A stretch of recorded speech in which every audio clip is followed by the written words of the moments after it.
Good evening, Vacaville. This is the regularly scheduled City Council meeting, March 12th, 2024 at 6 p.m. at City Hall. May I have a roll call? Council Agency Authority Member Stockton. Here. Silva. Here. Chapman. Here. Roberts. Here. Wiley. Here. Vice Mayor, Vice Chair Ritchie. Mayor Chair Cartley. Here. If you were able, please stand for a moment of silence.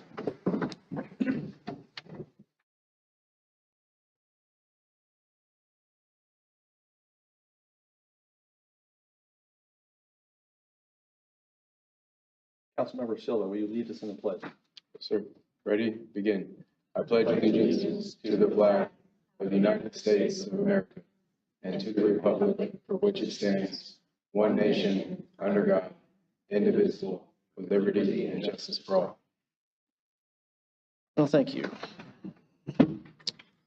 Any changes tonight, Mr. City Manager, for our agenda?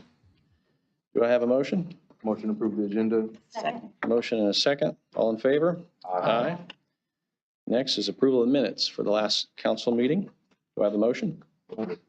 Second. For motion and a second. All in favor? Aye. Seeing no presentations tonight, we will move to the consent calendar. We have 3 items on consent. Any member of the council wishing to pull an item for discussion or a member of the public? Seeing none, do I have a motion? Motion to approve the consent calendar. Second. We have a motion and a second. All in favor? Aye.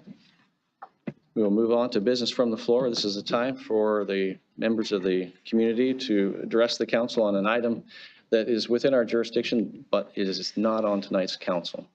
You have 3 minutes, and good evening. Good evening, Mr. Mayor, City Council. This is an invitation to the members of the council and staff, anybody. We have a common ground issue with one of the members of the San Francisco Democrat Party. Attorney Aaron Friday will be our guest speaker on the 29th of this month. Street tacos, very inexpensive deal, but high quality food, I assure you. Aaron Friday is an attorney, and she'll be discussing a petition that we have joined a coalition with her. It's protecting our kids. And I think it would be really beneficial for not only the members of the council to hear her speak, she is coming from San Francisco, but members of the staff to help shed light on a very important issue. I'll, you know what? Maybe being I didn't make all of the copies, I'll give it to the pass clerk. it. Yeah, if you could take it to our city. Rookie guy. Thank you. City clerk, and we'll make sure it gets around. Thank you. Anyone else wishing to address the council? Yeah, he's done.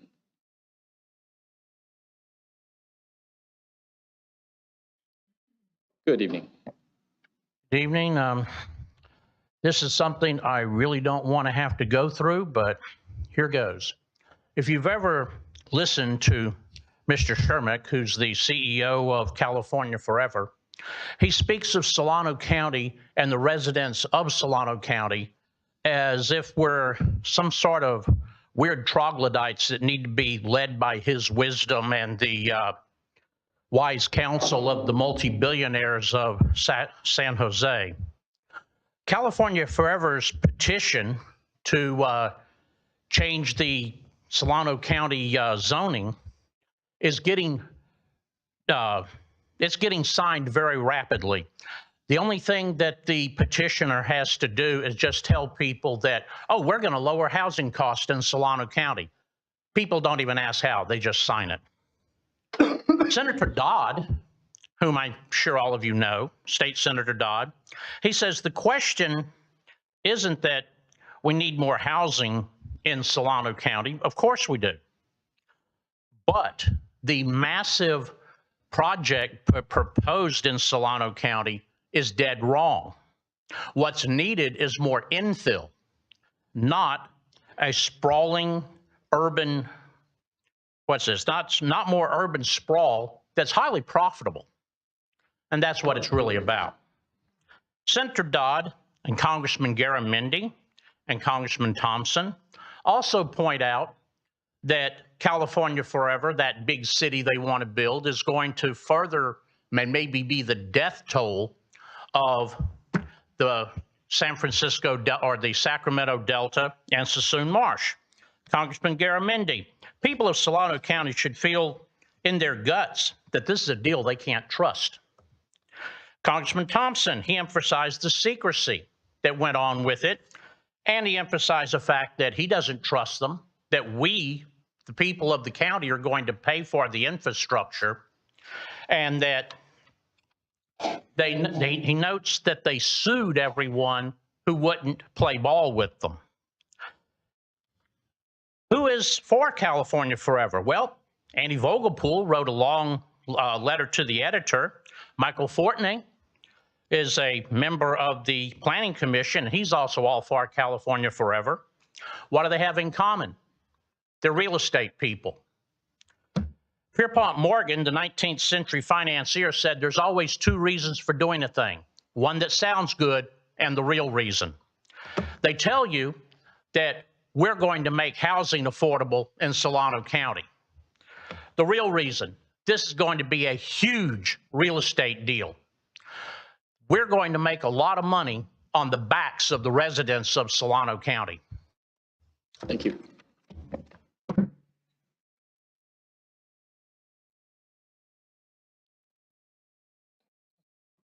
Yeah, please come forward. I'm about to close it. If anybody else wishes to speak, you could go ahead and line up. Good evening. Good evening, Mayor and council members. I just heard something, and so I'm winging it.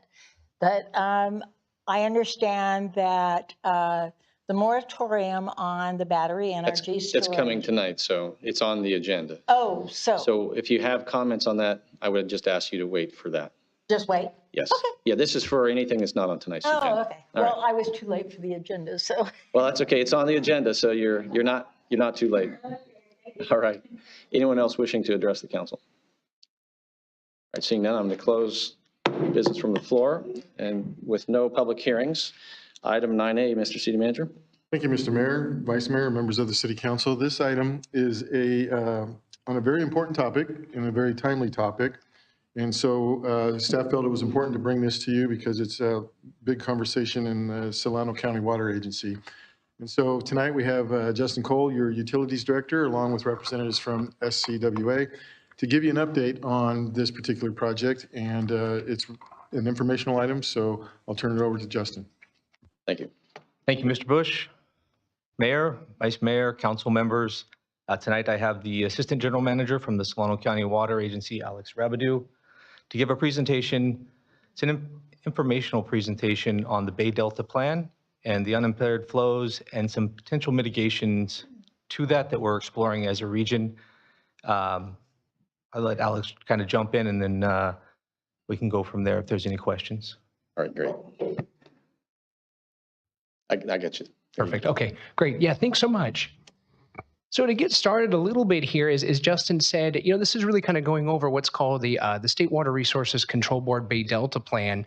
And really, the goal of, I think, today's presentation, as Justin said, is informational, but to also really bring it home for why this is important for Vacaville, why this is important really for all of Solano County. To give a little background, is again, the State Water Resources Control Board, they're a state agency. They're a state agency that's really a regulator. They protect water quality for up and down California. They also allocate water rights. So that's really the mission. They're almost in a sense kind of like the sheriff, if you will. They're really the enforcer and the regulator for everything water related in the state. And they as the state agency really turn to the local agencies to really enforce it. They enforce it down to the local level. The Bay Delta Plan is really, again, this is a plan that's periodically updated by the state board, and really it's designed to protect water quality in the Bay Delta, but they use flow as the standard. So if they need to improve water quality, they send really a mandate down to local entities to actually put more flow into the system to protect water quality. And so this is really going to be the nexus that really why it affects Solano County. The goal is also to protect fish and wildlife. So again, there's many uses obviously for water in the state, but the state board is really focused on fish and wildlife. That's really the lens they're looking looking at this. And really the two really, the big items that really impact Solano County, and I'll just kind of mention that here, is what we're going to talk about is 55% unimpaired flow. So basically flow that's going to go out to the delta, to the ocean, and for cold water protection. So protecting things like salmon species, which need cold water to survive. To bring that a little bit home here, this is actually Upper Puda Creek. So what goes into Lake Berryessa, which is obviously Lake Berryessa is really what's used here in Solano County. And you have two options for unimpaired flows. Unimpaired is natural water that would flow not blocked by dams, but would flow directly into the delta, into the ocean. And you can either store it, which is what we do here at Lake Berryessa, or you let it go downstream to the Bay Delta and to the ocean. And really the state board is really leaning pretty heavily on more flows for downstream, really to the Bay Delta, to store less, have more into the Bay Delta, and eventually on out to the ocean. But to give a little background here, it's really, I'm going to take one step back and really share with the council kind of how, and this is really again for Lake Berryessa, which again, Vacaville is just like many of the other Solano cities. This is a really important part of the region's water supply. About 2/3, if you look at kind of this chart here and kind of think of it in terms of like a pie or pizza, about 2/3 of that goes to each of the agencies. So this would be City of Vacaville, City of Vallejo, City of Fairfield, Solano Irrigation District. So about 2/3 goes to all of the Solano agencies. About 1/4 is lost just to evaporation. So about 4 feet, if I were to stand up, probably going right to my chest, is just evaporate. So about 4 feet a year across the entire surface of Berryessa evaporates. Not much that can be done about that. That's about 1/4. And then about 10% goes downstream for Puda Creek, and this goes eventually by the cities of Winters, Davis, UC Davis, on out to the Delta. So that's really on a year kind of what the water portfolio looks like, and it's really important to recognize about 2/3 of that is really going here for our needs in Solano County. The next chart, I realize it's a little confusing, so I'll try to make it as simple as possible. But really in red is basically when the lake is full. This is telling you sort of for Lake Berryessa, since the dam was constructed, kind of the wet and dry cycles of how Lake Berryessa operates. And if you look here at the very end here, this is really where we're at right now. The lake is about, just under a foot from spilling. So we basically have a 99% full reservoir, so which is really good for Solano County. But one of the things to recognize is if you look at this here, and I'm going to sort of, if I move, maybe hard to see the cursor, but if you look here in the early 90s, even more recently going back in the 2000s and just a few years ago, we've had many droughts. And the nice thing is here is, again, Berryessa is able to handle those dry years. All the Solano agencies, including Vacaville, have a reliable water supply, particularly from Lake Berryessa. Year in and year out, it's been 100% reliability. And that's really from a city standpoint, and really from the Solano agencies, it's really important to have a water reliability that you can really build your community and really rely upon. Now, to move on to that here, and you'll see where we're going with this here, is again, the state board's looking at the state plan for the whole Sacramento River watershed. Puda Creek represents 1%. So Puda Creek is the tributary on Lake Berryessa. That's where Solano gets their water. It's 1% of the Sac River watershed. So we're pretty tiny. While it's very important locally for Solano County, we really are pretty small compared to all the other tributaries. However, this is really where the rubber meets the road, is again, the state board's calling for, as part of their Bay Delta plan, to take 55% of all the water, so over half the water that runs in, let it out. Don't store it in Lake Berryessa, let it out, let it go to the ocean. And obviously that's a big deal. And I'll talk about what that means for Vacaville and the other agencies. The other aspect is for cold water protection. So protecting things like salmon species, that's often in the news. Really the key, salmon species are not doing well. This really need to protect cold water species. But here's really where, again, from a community like Vacaville and really all the Solano agencies, the state board really has indicated, well, really what the state recommends is to take, instead of 100% of all the water in Berryessa, take 75% of it, let it go. And so I want to kind of repeat that, is again, instead of having 100% allocation, letting 75% of it either evaporate or go to the ocean. That's a really big deal. And again, one of the other aspects is that, again, the board has really proposed, the state board really proposed to take Lake Berryessa and keep it at either 900 to 1 million acre feet, which is about 65% capacity. So the state board is recommending keep Lake Berryessa about 1 million acre feet. That's enough water for 3 years of water supply for all of Solano County. So again, this is really where, again, the state board has some thoughts. But again, locally, that's a big deal, and certainly why there's a lot of concern about what the state board's thinking, and I would say probably a disproportionate impact here to Solano County. Going to the next slide, and this is really, I think, oh, sorry, I'll back up one more, got ahead of myself. So this is again a slide, sort of the same slide that you saw. What I wanted to share with, if you see there's a red dash line that says minimum allowed level. So basically what that means is you can't operate the lake below that level. But if you look at every single drought we've had, going back to the drought we had just a few years ago, the 11-year drought we had before that, the drought in the 90s, the drought in the 70s, every single time we've had a drought, obviously we operate in that range. And that's really what provides the community a reliable water supply. And so again, there's really a big concern with the state sort of mandating or recommending this as a mandate. Obviously that really is impacting or could impact the reliability of what's a very, very high quality, reliable supply. And then when looking here, this is actually all of the agencies that receive Lake Berryessa water. So obviously Vacaville, that's certainly an important one, but also all the other large urban cities in Solano County, and also Solano Irrigation District. I think in the staff report it was mentioned that there's part of Vacaville's water portfolio comes from SID, and so that the state would really propose again those allocations going from 100%, cutting them down by 3/4, which has a major impact on water supply in the county. So and that's really again a loss of about 144,000 acre feet. It's basically, again, reducing the water footprint for Solano County by 3/4. That's a really big issue as a kind of a regional water supply agency, certainly looking at City of Vacaville. That's a huge impact, huge change, a recommended change into Solano's water portfolio. Now, that being said, certainly we're not putting our head in the sand and hoping this goes away, but really, again, trying to be proactive about what can we do? How can we navigate this? And so one of the items, again, is called the Healthy Rivers and Landscapes Program. This is supported by the governor. This is supported by the Department of Water Resources, Fish and Wildlife. And that is, again, a program to say it's not all about flow. Flow is important. More water in the Delta is important. But again, looking at things like habitat improvements, making things better for fish, having a little bit more than just a one-size-fits all, having a little bit more of a thoughtful process. So at the Water Agency Board meeting on Thursday, so our board meets, and again, Mayor Carley sits on that board, meets in 2 days, and I'll really be going through at a staff level, a staff presentation on what does this program mean? What does it mean for the Solano County region? And really sharing that with our board here on Thursday. But in addition to that, there's also really key partnerships. In one way, we're not alone. East Bay Mud, which is also operates a system very similar to us. The state board has proposed 80% cuts. So this East Bay Mud serves 1.5 million people in Contra Costa, Alameda County. The state, recommended a huge cut to that system. And obviously those folks there are very concerned just like we are. So again, these are possible agencies. Yolo County Flood, which is our neighboring water supplier up in Yolo County. We're really looking at ways to partner with these other agencies, really be thoughtful and creative of let's work together. We all disagree with the state, certainly have some strong thoughts on that, but maybe there's ways we can be more creative, work as a team, work across our region, as well as with all of our Solano agencies to be more effective.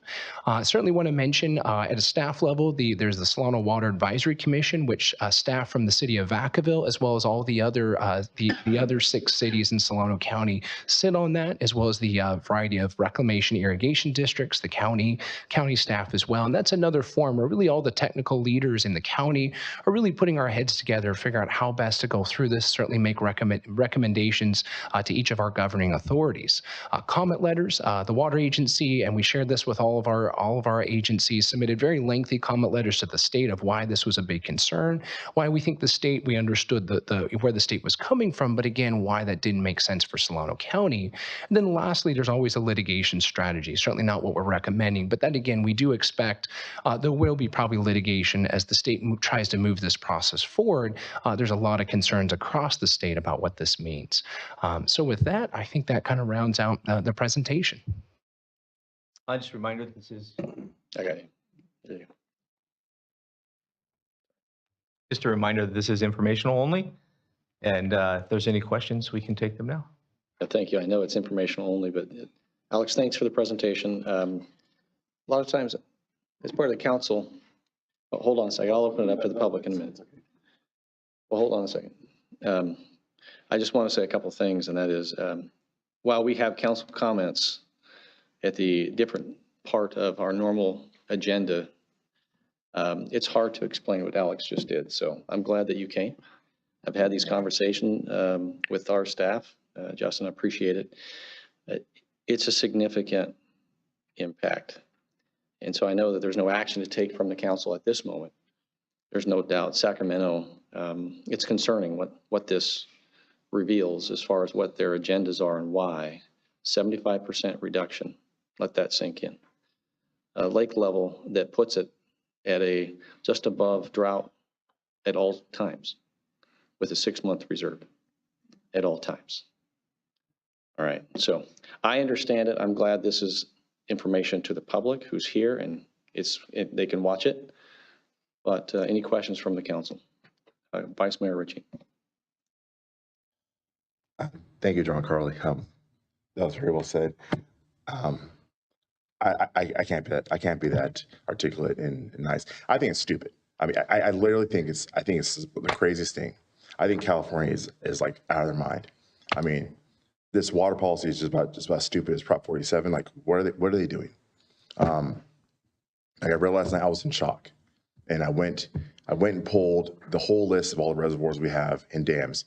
We have 1,300 reservoirs. Like, was it 1,400 dams? 47 major ones. We haven't done a major reservoir since 1970.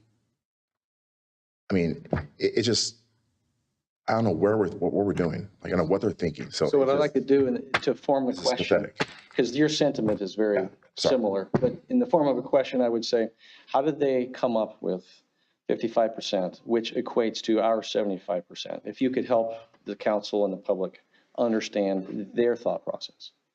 Yeah, absolutely. So buried in it, and I will say this was a 6,000-page report. The state didn't make it easy for us to navigate their thought process. But where they came up with the 55% is they looked at basically sort of environmental, I would say, kind of correlations of more flow likely equals better fish.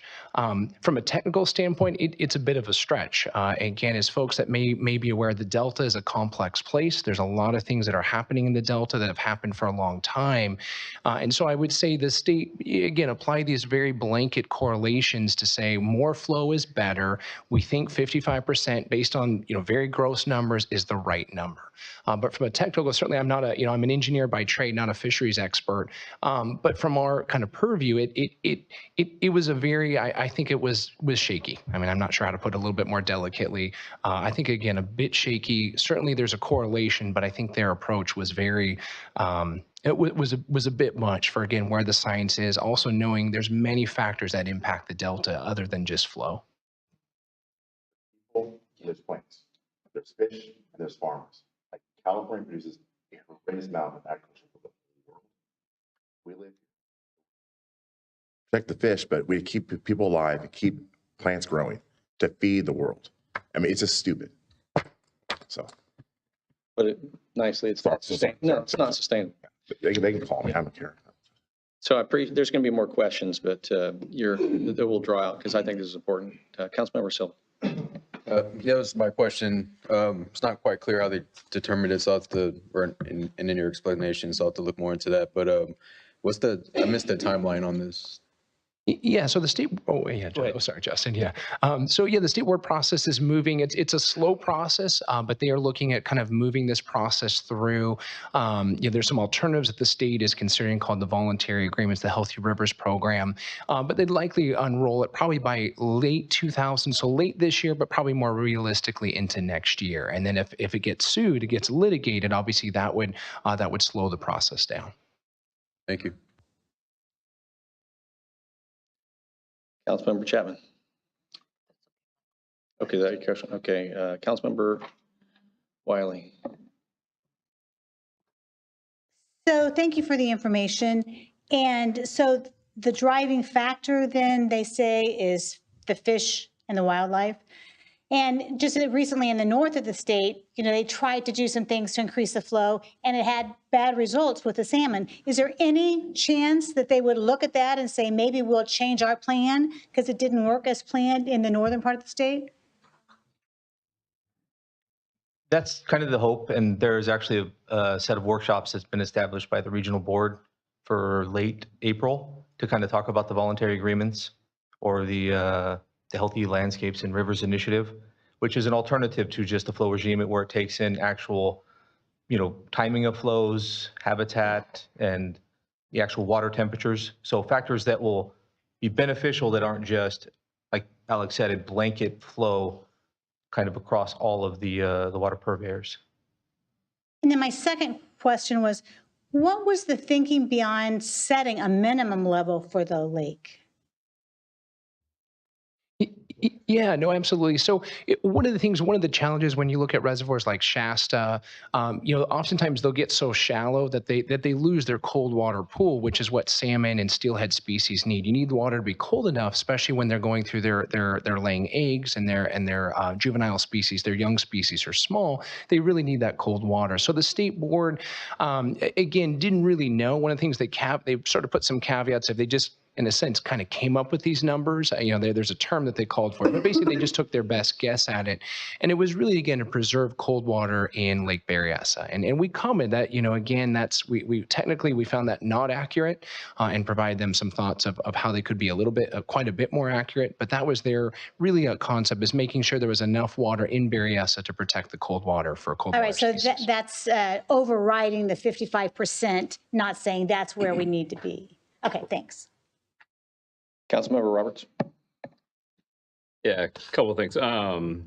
If the water resource has been in contact with the state OES, because I remember 2020, 2021, there was numerous emergency declarations for droughts, and I think they allocated over $1 billion for water retention purposes. So that's kind of contradicting themselves in that aspect.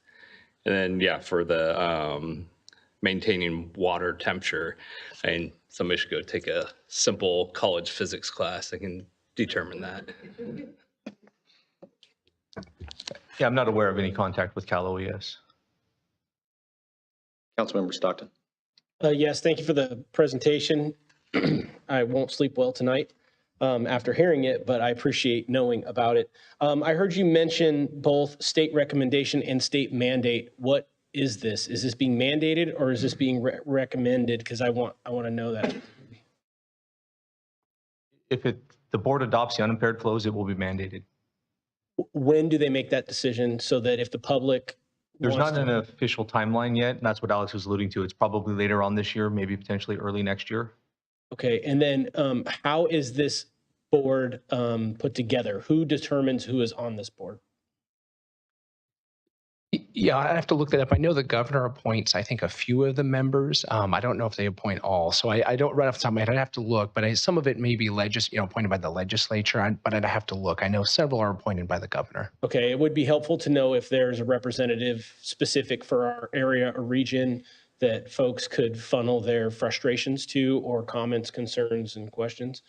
And I too, I think that this is absolutely insanity at its best, but I'm not surprised. It just seems like everything the state puts their hands in, whether it's housing and now water, they're forcing citizens to lose sleep and to fight for things that are just God-given rights to them, to be able to drink water, to cook food and all of those things. And I understand that there is a balance, right? But I think that this is beyond the scope of what is reasonable. I think that we've waited a long time to get the reserves of that water back to where it's been so that we could safely take care of our communities and grow the food that we need to grow and do the things that we need to do. So I think that you went on slide 12. Could you go back to slide 12? I think that was where you talked about, excuse me. Yes, this one. Thank you. 11. I'm very interested to know from the city attorney moving forward, in addition to the comments and letters, what kind of litigation strategy we're going to have so that we can give some assurances to the public that we're not just going to sit by and let them dump the water. I'm assuming that the state is who controls when they release water out of the dam or not, or is that a county function? That's a local function, kind of governed by water rights, but that's a local function. A local function? Right. Okay, so we can comply or not comply with that. Correct. And face whatever consequences or whatnot. Okay. Then that county is responsible for that? Yeah, that'd be the water agency, but under contract with the Bureau of Reclamation.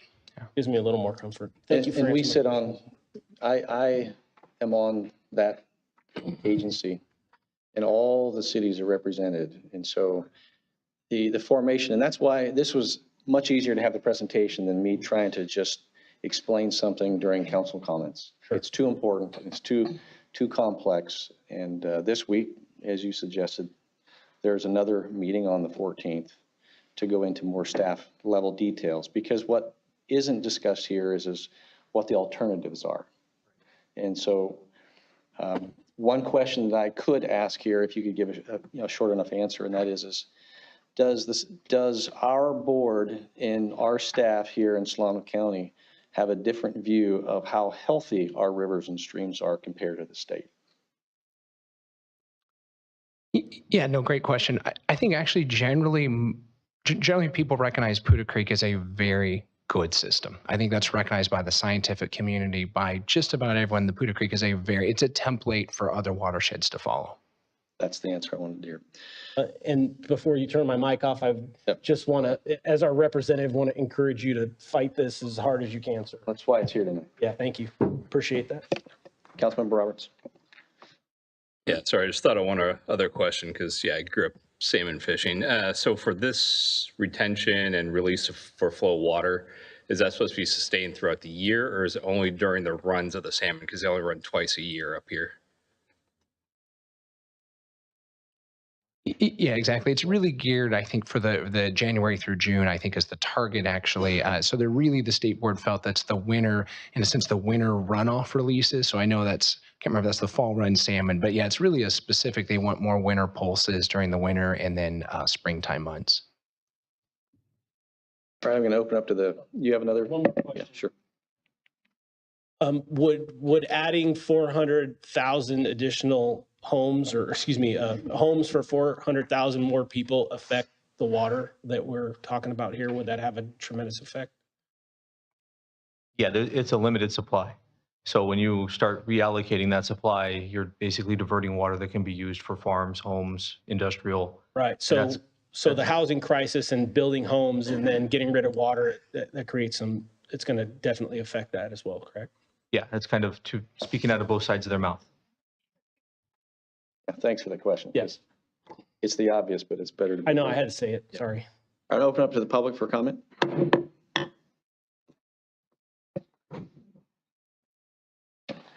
Thank you, Mr. Mayor. I'm feeling a lot of love for this council tonight. Lord. I have two recommendations as a citizen. One is pursue litigation against the state. And the other is please stop endorsing people that these decisions trickle down from. I would like to know what the studies show that without reservoirs, what the water temperatures were during droughts that normally occur throughout California. My experience, having lived in Placer County for 20-some years and spent a lot of time in the American River, when Lake Clementine Dam got down to its minimum level, they quit releasing water. When Oxbow got down, they quit releasing water. And you know what? Mr. Mayor, that river got warm. It was a beautiful thing when you were out there swimming. It got warm. That's nature. To me, Mr. Mayor, maybe you can answer this question. Aren't the Delta smelt that we're protecting, the state of California stand is protecting an invasive species? I believe so.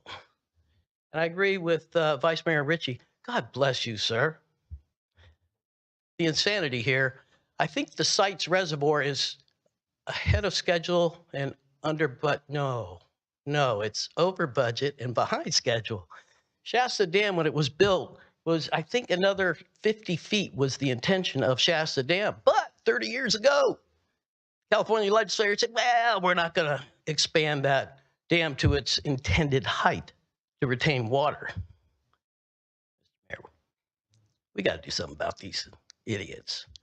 Human beings are the best thing for the environment. The ecosystem requires humans, and it requires animals. But protecting an invasive species, and to think that salmon have never endured warm water in all the history of California and its droughts when the rivers with no reservoirs warmed up. Mr. Mayor, I hope that you will inquire to these issues on our behalf and maybe inspire them with some logical thinking and some factual history of the state of California.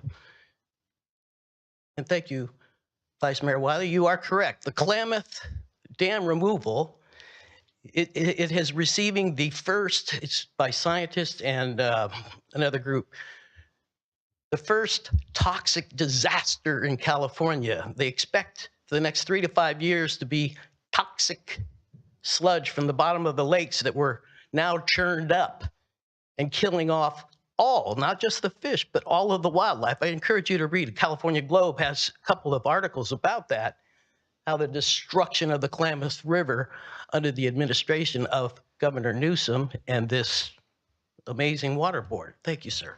Thank you. Well, I never thought the environment of Alice in Wonderland would look semi-sane, but we're looking at it here. For the last 5 years, I made this point at the Water Resources Board, a couple of months ago. We've been doing drilling in this county to find out where the aquifers are underneath the ground, where the underground reservoirs were, because I went to the first meeting in Dixon and they said, well, this is very necessary because we need to know how to share water from one farm to another. And I thought, well, that makes sense, but I wondered about the agenda. Then the term mandate came up, and I remember mandates, got really used to them. I looked the term up. The legal term means it's got to be a court order. But we were taking mandates from everybody. One Caesar, another Caesar, so that kind of put me on the edge. And like Sean said, salmon can't survive in God's world because they need our help. Well, I think after 12,000 years of salmon surviving, they'll figure it out. And if they're not to survive, if it's not a survival of the fittest type thing, they'll be gone, but they've survived. We're looking at a situation where the deindustrialization of our state and our country is a game plan. It's wrong. It's anti-human. It's anti a society functioning like it should, where everybody can participate in equal rights and equal privileges and equal resources. There's an agenda behind this that's evil, right from hell. I want you to fight it. Thank you. Good evening. Good evening, Mayor, Vice Mayor, council members. One, I love what I'm hearing. Thank you all for protecting our water and understanding how absurd this is. And you probably all know this because you do your homework, but Lake Berryessa is a man-made lake. So had not man made it, there would be no flow for any fish, or at very minimal. So something to take a look at is it's a man-made lake. Let's stress that without that dam, there would be no water for anything. The second thing is my concern would be for water quality. When lakes get down to the bare minimum, you start getting algae blooms and growth because Berryessa spilling is going to be a good thing. It's going to cleanse everything off the top. It's going to skim it. So water quality is going to be a concern if we go lower than we need to. Another concern I have about the lake is not just the water quality, but once we get to that level, we're going to be, like Council Member Stockton said, housing crisis that the governor has created, and now a water shortage. So I've experienced 3 droughts living in California for 15 years, and they're not fun to deal with. We push water conservation, and I think as Californians, we respect that, and we are getting good at it. However, no water you can't conserve with nothing. And one last thing that I completely just lost my train. I apologize. A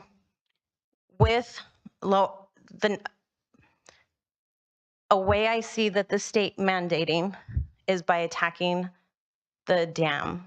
So what they like to do is they like to do dam inspections, and then they say, oh, for earthquake protection, yes, this dam was good in 1990, but now we're worried about earthquake and we're worried about it collapsing, especially after we saw the other dam collapse.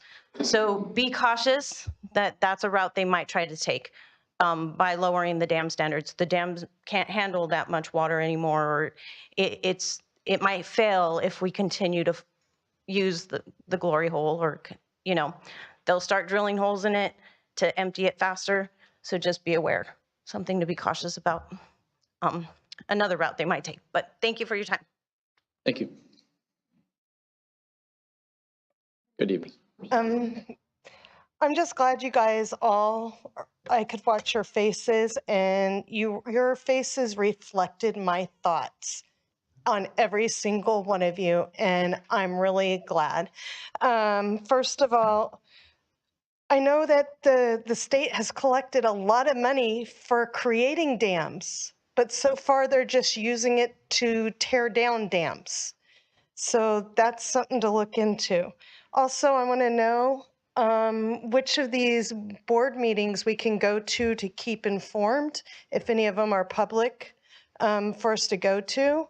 And then as you guys have information on how we, the community, can support you in going against this, because you're our representatives, and you have the community obviously behind us. You've seen the regulars of us that something came up. We came here every time to voice our opinion, and you guys have made some good decisions on those things, and we want to back you in doing the right thing against this. Also, I agree there is big evil going on. If you have not seen the documentary, No Farmers, No Food, put out by Epic Times, I suggest you watch it, because there is an attack on farmers worldwide. And when I saw the numbers on that water just for the farmland, there's already going to be a food crisis going on in the world. America is the ones that always fill in the gaps.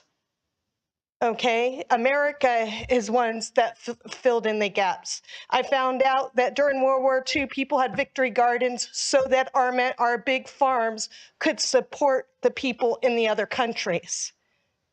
Okay, and so we need to make sure that we're able to have our farms flourishing, because they're fighting all the farms in Europe. If you haven't been aware of what's going on there, all of this stuff about every country's using a different thing, whether it's CO2 or nitrogen or whatever. They are attacking farms.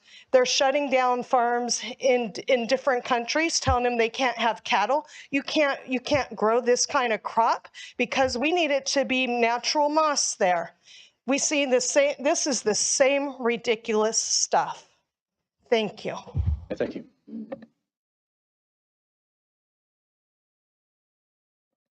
Good evening. Mayor Carley, Vice Mayor Ritchie, and council members and city staff. Good to see you again. It's been a while. I'd like to ask the gentleman a question. You mentioned that there was 4 feet of loss through evaporation a year. Is that correct? Yeah, I didn't catch your name, but yeah. Yeah, you can just ask me the questions. Yeah, so that was true, and we'll I'd like to bring to everybody's attention, there's a current project right now in the Central Valley on the California aqueduct that they're covering it with solar panels to prevent the evaporation loss and also producing electricity. So that's a twofer, right? So I would think all the canals that we have here running through Vacaville, that certainly could be done here. So you have a study going on right now with a consulting firm about, creating energy and storing energy. Why don't you mention that to the consulting firm, that perhaps they can study putting solar panels over the canals that run through Vacaville and prevent some of this evaporation, and then you can generate electricity. So you mentioned 4 feet of water loss. How many gallons is that a year? How does that equate? How many gallons? I'm sorry. You could just direct your questions. Yeah, how many gallons? I'll have them answer. How many gallons is that 4 foot a year equal? I used to know it, but I'll be sure and ask them. Okay, all right. Thank you so much. Have a good night. Yeah, thank you.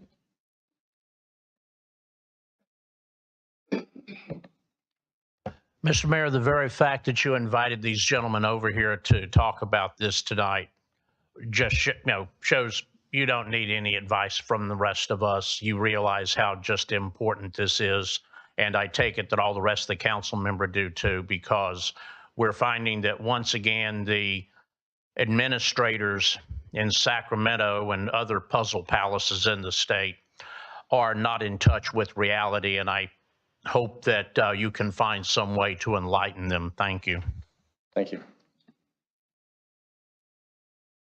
All right, seeing no more, I'm going to go ahead and close and bring it back to the council. Could you tell us how much an acre feet is? I think that's what, over a billion gallons? Yeah, I'd have to look. It is billions of gallons. So Over yeah, a billion billions and billions of gallons. Yeah. So you're probably between 4 and 5 billion gallons. That's just an evaporation. I do appreciate, I know that this is to receive a report. It's informative, it's educational, it should scare people. I echo the sentiments of Councilmember Stockton and Richie and the rest of the council. I think it's pretty clear. Your meetings are second Thursdays of the month. They're advertised. They are available on Zoom. Can you share more? Yeah, absolutely. The Water Agency Board meets the second Thursday, at 6:30 over in North Vacaville. You can certainly look us up, Solano County Water Agency. And our next meeting will be actually this Thursday. I guess one final comment is this level of information is very well understood by the representative agencies and others that are on this Solano County Water Agency.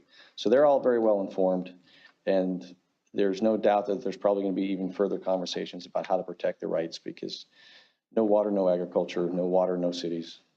It's pretty clear. So I too don't understand where they came up with this, but thank you for the presentation, and I'll see you on Thursday night. Great, thank you. All right. Okay, Mr. City Manager, 9B. Thank you, Mr. Mayor, Vice Mayor, members of the council. This next item is a update on the general plan annual progress report. We have Edward Lincoln and Payman Baban to give you the presentation. Thank you.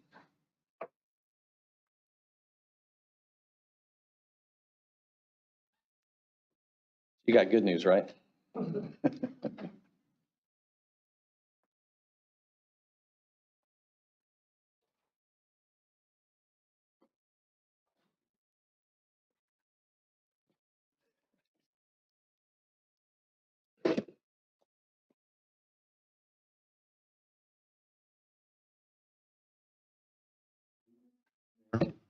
Vice Mayor, council members. My name is Edward Lincoln. I'm Assistant Planner in Community Development, and I'll be giving the presentation tonight on the 2023 General Plan Annual Progress Report presentation. The Annual Progress Report provides annual reporting of policies and programs of the General Plan. It also provides annual reporting of policies and programs, including progress toward meeting the regional housing needs allocation.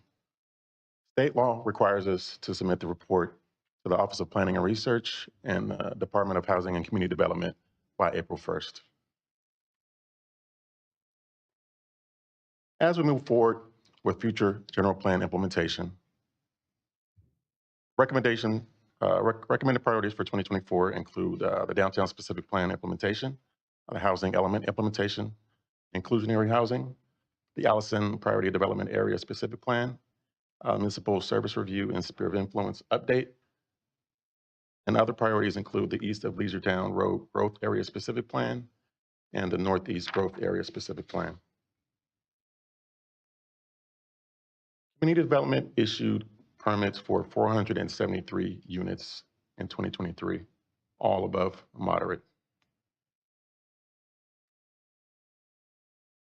As you can see, multifamily units led the way with 236, and single family was a close second with 213.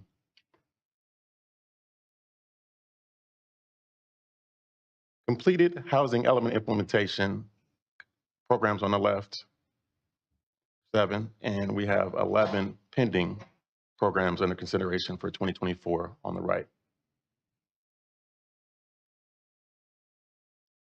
Planning Commission received 2 study sessions this year. In November, they received a program on a study session on universal design, which requires the city to encourage all new units to be universally designed so that they are accessible for both occupants and visitors and are easily adaptable to accessibility modifications.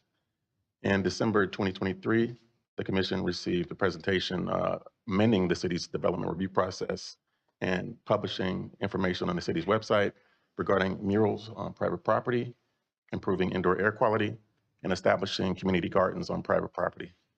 Also, reviewing maps on impacted communities in Vacaville and the next steps for implementing the general plan's community health goals, policies, and actions. Planned improvements for the downtown specific plan implementation include Andrews Park elevated sewer crossing replacement and the Creek Walk bank repairs, small business assistance, active storefront incentives, and water system improvements to support citywide growth and address existing needs. In conclusion, the city is in the first year of a 6-year housing cycle. Several housing programs have been adopted already and more are planned for 2024. Staff will continue to conduct outreach with stakeholders and the community to discuss ways to increase housing variety for all income levels of Vacaville. The city has taken significant steps to improve downtown infrastructure and to implement the council's vision for downtown Vacaville.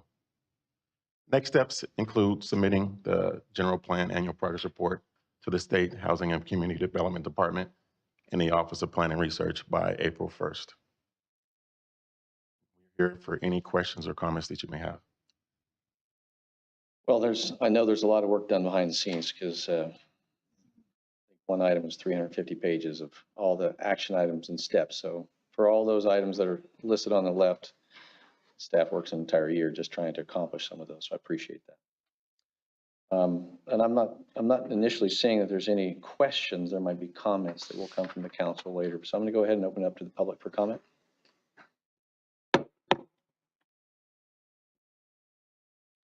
Seeing none, I'll bring it back to the council for any comments that you may have. I know that I did have, I had one question. When you update all the elements that are in the plan that's in the back, I think it's part of those 350 pages. If there are any errors or omissions, just get a hold of you and just say, because I know that it's too many things to try and figure out if you've updated them, or I know what you've finished, but sometimes there are some that need to be updated. Certainly, if you identify any errors or updates, we'd be happy to It's a lot of work. I realize that, and I do appreciate it. We do so much through implementing the specific plans. So would you say, at least on the housing side, over 50% was for multifamily? I think there's like 24 on the ADUs, and so I think it was most of it was multifamily. Okay. Yeah, great. Thank you.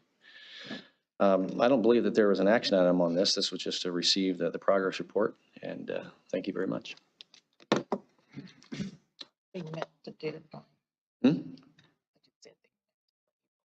Yes, they did. Yeah. All right, Mr. City Manager, item 9C. Thank you, Mr. Mayor, Vice Mayor, members of the City Council. This next item before you is a discussion with some a request for direction regarding battery energy storage systems. Our team of Aaron Morris and Albert Eno are here for the presentation.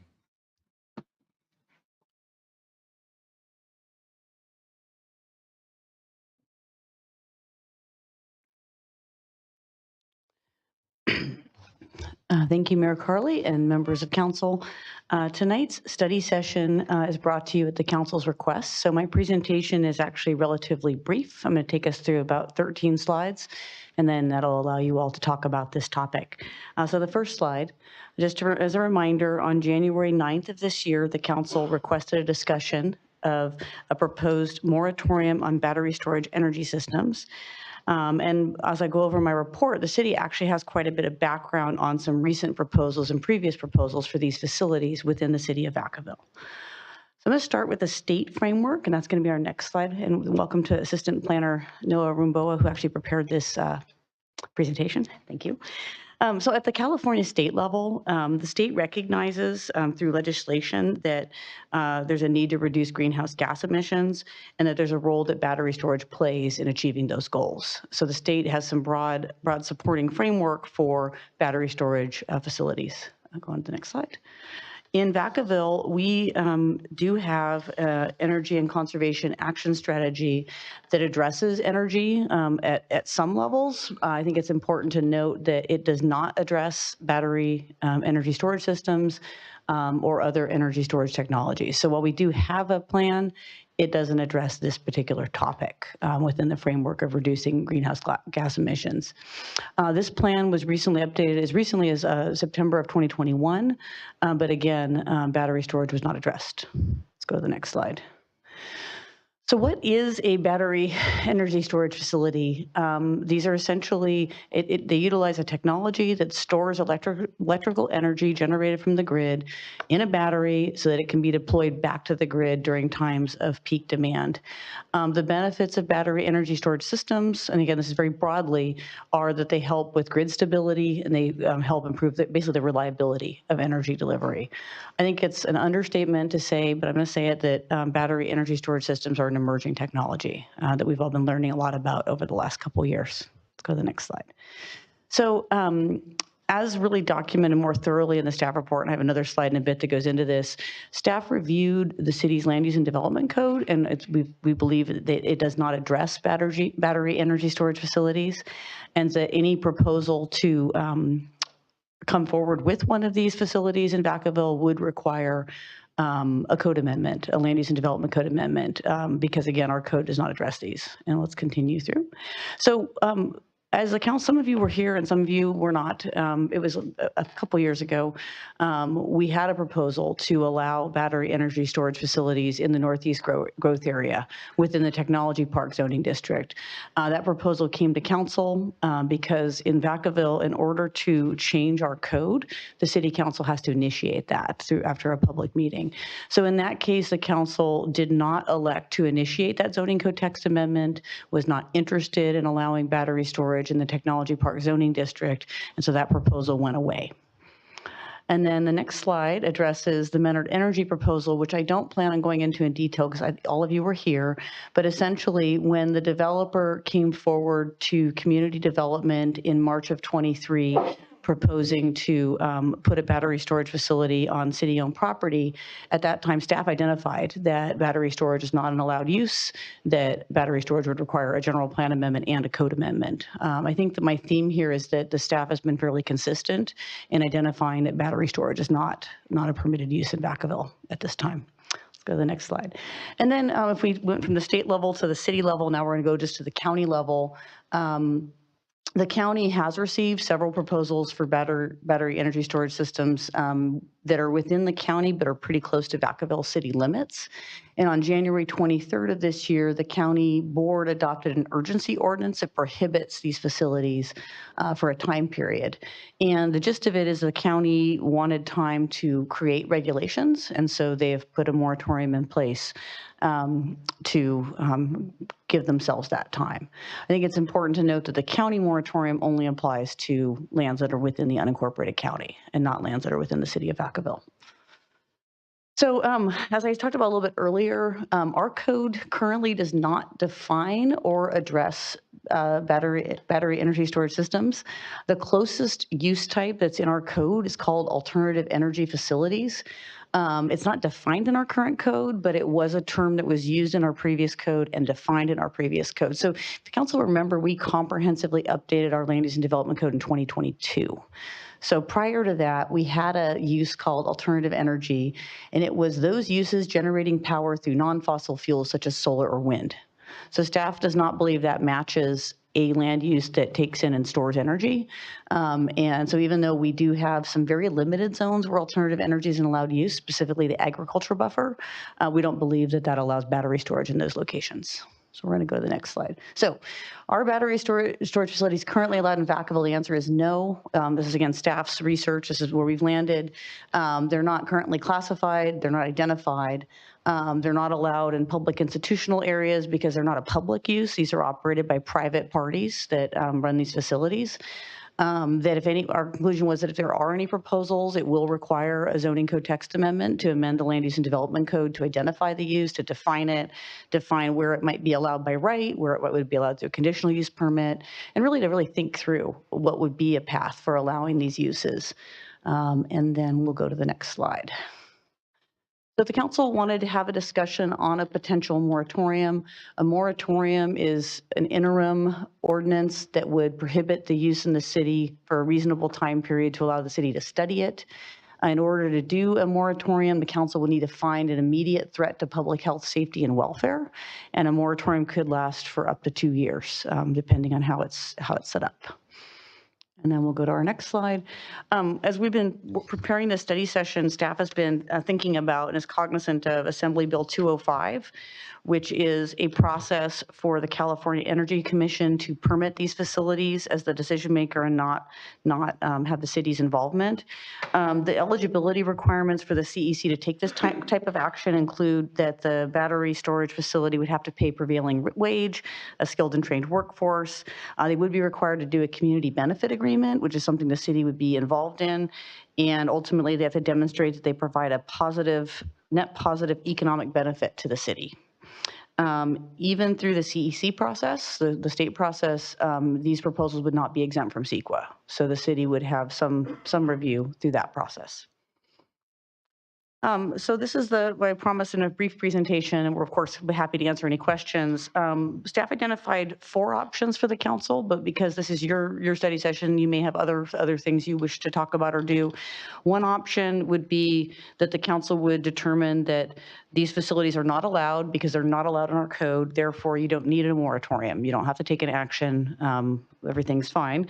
Option 2 is that you would direct staff to prepare an amendment to the Land Use and Development Code that would define this land use and explicitly prohibit it in all zones. So option 2. Option 3 would be to direct staff to prepare Land Use and Development Code amendments to address these facilities and identify where they can be allowed and how. If just a little bit of information on that option, if you chose that option, staff just want to make you aware that the L&T work that the council commissioned is expected to take about 18 months. And we would see that should happen before and conclude before that option 3 might make sense. But that's again, one of the options. And then 4 would be for us to prepare an interim ordinance, a temporary moratorium for the council. So these are the options. This is the summary of staff's research with the 2 staff on either side of me. Happy to answer any questions that you have. Thank you. Yeah, thank you for the presentation. I'd like to have the council ask questions before we open it up to the public for comment, and then we can bring it back for discussion. Any questions? Okay. Councilmember Wiley. You put those 4 options back on the screen. So if I agree with what you said, this was emerging technology and things can change. And I do feel like environmentally, we will need to have more, energy available. So if we went with number 1 that said they're not allowed because they're not in code, no action is needed. If down the line after the study, if they showed, well, here's an area where it could be and technology has changed and we decided, yes, that's a possibility for Vacaville, then we would just have to bring it before the council again and then get the vote to go ahead with it. Is that correct? The council, through the city manager and through the majority of you, can direct staff to prepare regulations for different topics. So a scenario under option 1 is that if you agree that they're not allowed this time, so you don't need to do a code amendment, after the L&T work concludes at any time, or even before then, you could direct staff to prepare regulations for this use. That's what like number 3, but you're not able to do it until we get the other report is kind of what you just said. We would recommend getting the expertise of our consultant before trying to craft regulations for Vacaville. Right. So basically, I just wanted to be assured if we go with number 1, as times change or as we get information that we feel is safe for Vacaville, then we could re-examine it at that time. Thank you. Councilmember Silva.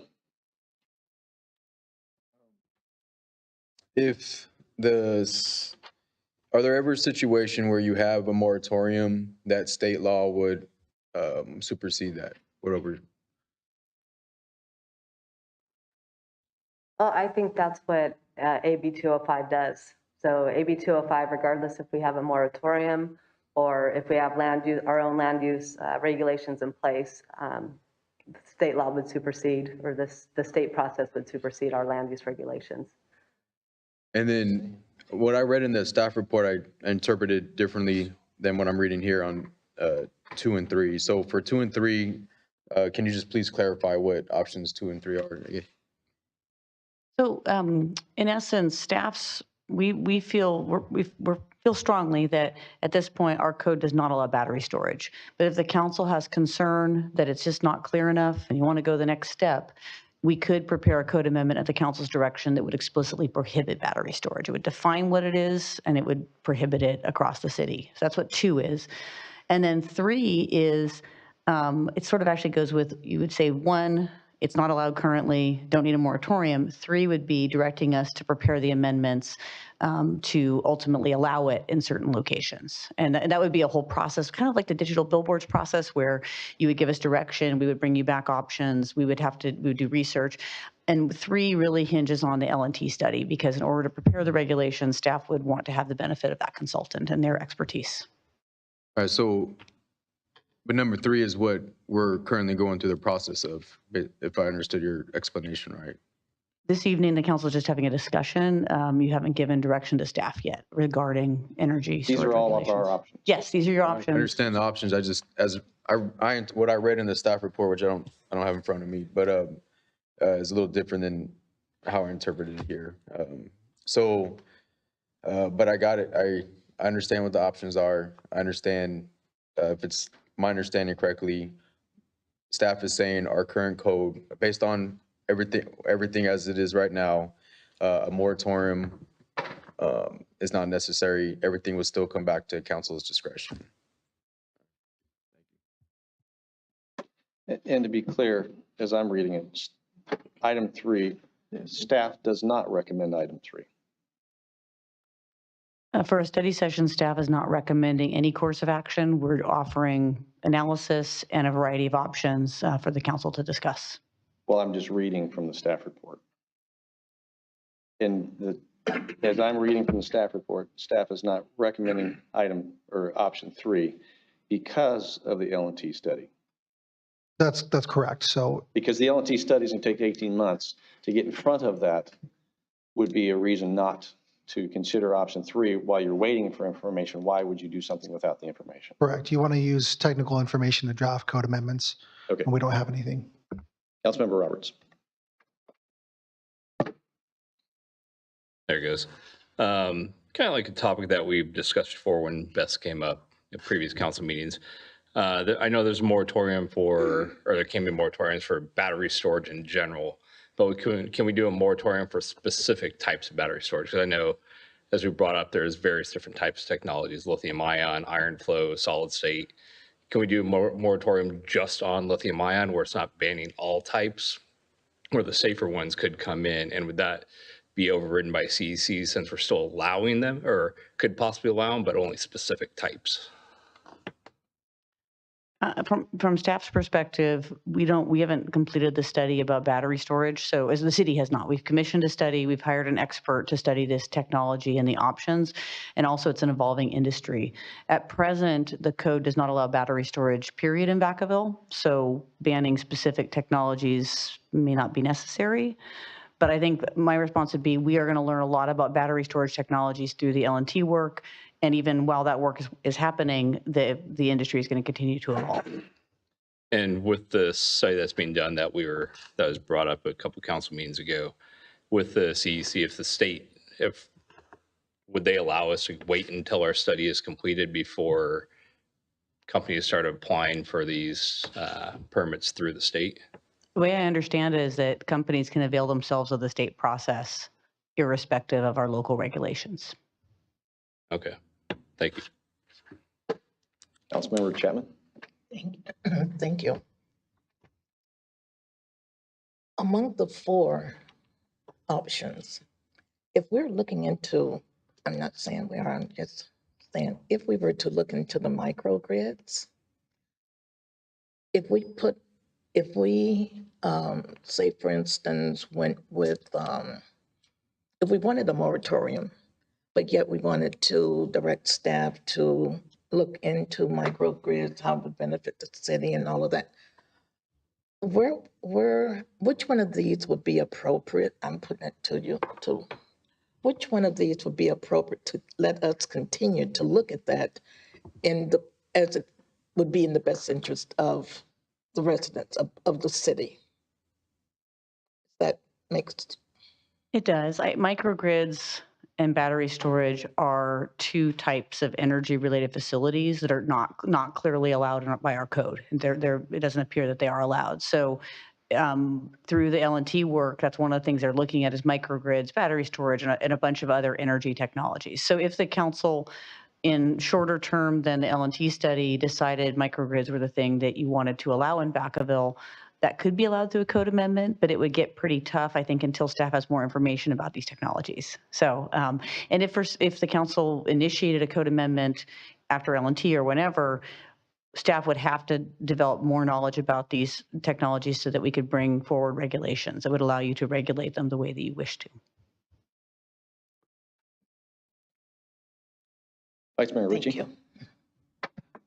Thank you so much. I really appreciate all the hard effort, staff. I know that the public and staff spent a lot of time and energy into this. You know, when I was reviewing this, I had the same frustrations, just very, very transparent, like the options for me. That's one thing I talked to Aaron today about. Listen, everything else I understand, but these 4 options. I feel that we're all smart and professionals in one field or another, but I'm smart enough to know what I don't know. And I know there's other people out there that are experts. And I remember when we had L&T in front of us, that's their job. That's their wheelhouse. And I think to do anything and get the cart before the horse it's not being prudent with our money and our resources to make sure we do the best thing as stewards for Vacaville. I mean, I think no action should be taken. Nothing's needed. Like, let's trust the process, as the saying goes. Let them come back and tell us where, you know, I think even address possible microgrids. They will tell us everything that could or should not happen as a third-party entity. It's the first time we had someone in front of us that is not a car someone trying to tell you their own car that's trying to tell you is the best thing out there. They are a third party. They'll bring kind of a non-biased data to us to figure out what's the best thing to do to protect Vacaville, to make sure we can stay, you know, between water and power. Kind of helps have that to survive. How are we going to make Vacaville thrive and allow us to keep going and growing and have this resource? Whatever we need to do to make sure that we just don't jump in front of the horse and allow L&T to provide us information to make those choices. By the time 18 months comes up, technology moves so fast, the things we're kind of complaining and moaning and groaning about now might be obsolete. So when the time comes, we'll figure out how much technology has advanced, and some of these things we're complaining about won't probably be an option. So I'm just really in favor of number 1, but it's my piece. Councilmember Stockton. Thank you for the presentation. Thank you for putting this together for council. Great, very informative. I partially agree kind of with everyone, but I think here's what my concern is. We put our community through a year-long process of worrying about this project or some of these projects that were documented in here, the Kobe and then the Menard, right? And I too recognize that agree with council's decision to get L&T to do some really in-depth research on this moving forward. But I also know that we have elections coming up in November, and I'd really like to provide some peace of mind for our community to know that nothing is going to happen in the next 18 months until we get that information. I think a moratorium is a way to ensure that that happens, knowing that it starts with 45 days, can be extended to 10 months plus the 15 days. I think that gives them some time to breathe while still allowing us to get some really good data and information on whether or not we want these things in our community at all. And if so, if we do want them in there, what technologies we're comfortable with and at what locations and what kind of safety concerns. And so I guess I'm interested to hear from the public as well, what their concerns are as well. But I I think I'm leaning toward going through the moratorium process only because I think that it gives them an additional layer of peace of mind and not just, people bringing more stuff to council or promising $20 million amenities to get it on our agenda and then having folks show up here, but I do think that before we move on to any sort of regulations like you talked about, we need to be informed with what we're dealing with. So that's where I'm on it. As far as the council goes, and with the information that I've received from many of my constituents that have reached out. So, but I'm still listening to what they'll have to say today. Well, and I have some comments, but I'll reserve those for after I open up the public for anyone wishing to speak on this issue. I'm going to open it up now. Please come forward.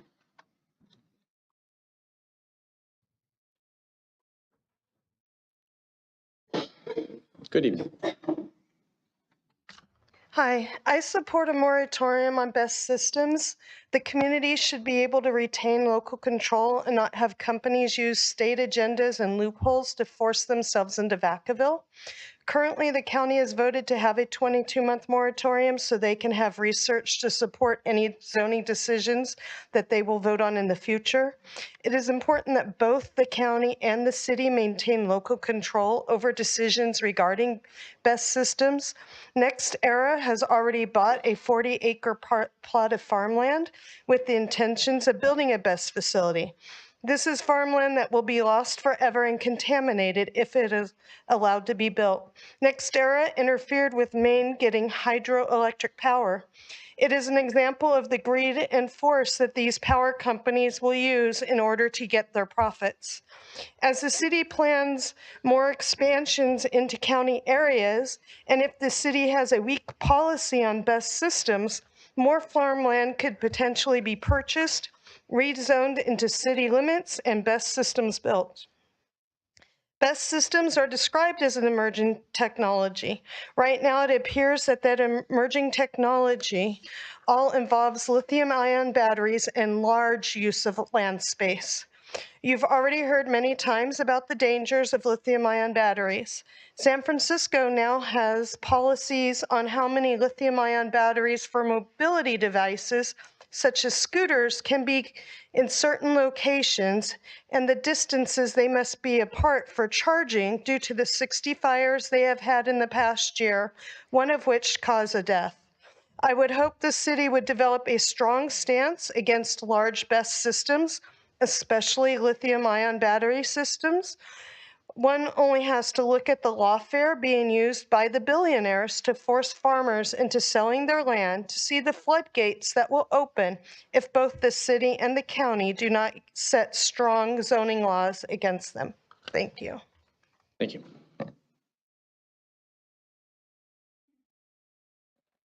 Good evening. Hello. Hello, Mayor, Vice Mayor, and City Council. I just want to thank you for bringing this to the agenda tonight for discussion. We believe this is a really important issue that needs to be addressed. We're advocating for option number 4, the moratorium, and I'd prefer the maximum, the 22-month time frame, with the option to lift it sooner if the city deems necessary. And here are the reasons why. Reason number 1, we need a guarantee. While I appreciate and agree with the city's staff has said that BESS aren't currently allowed, the moratorium reinforces the notion that they aren't allowed and within the city limits. And even though there's no land use code specific to battery storage, we still have had 3 companies who want to build them here in Vacaville. As you know, the reason we're here tonight is because of everything that has transpired over the last year with the Menard Energy project. During that process, we learned a lot about lithium-ion battery storage. A moratorium would allow the city to study this topic in more detail while issuing a temporary ban. Reason number 2, we're asking for a pause, not a ban. I realize a complete ban on BESS is one of the options in front of you, but as well as we'd like to see a ban on large commercial lithium-ion battery storage in the city limits, I'm aware there's also an interest in microgrids, and I'd assume you wouldn't be in favor of a complete ban on all battery storage systems. Reason number 3, this issue needs to be addressed. Because we have a very large substation here in Vacaville, energy companies will keep wanting to build here because of the money-making opportunity. Their concern is not the surrounding community of Vacaville as a whole. Their concern is their bottom dollar. If they had their way, Vacaville would be the battery storage hub of Northern California. I don't think that's what our city wants to be known for. This would ruin Vacaville. As County Supervisor Vasquez said, the substation should have originally had a buffer built around it for things like this. He's right. However, the city and county built around it long before battery storage was a consideration. If a moratorium is approved, our hope is that the city will take steps necessary to protect our communities from commercial lithium-ion BESS. And reason number 4, now is a perfect time for a moratorium. The timing is right. There's option to collaborate with the county and share information. The county is currently in a 22-month moratorium on BESS. A moratorium now would also provide a temporary ban on BESS and allow the city to finish the work of the energy consultant that they hired, Larson and Tubro. There would be time to decide the direction our city wants to go forward with their own energy projects without having other companies come forward with their proposals. Thank you. Thank you.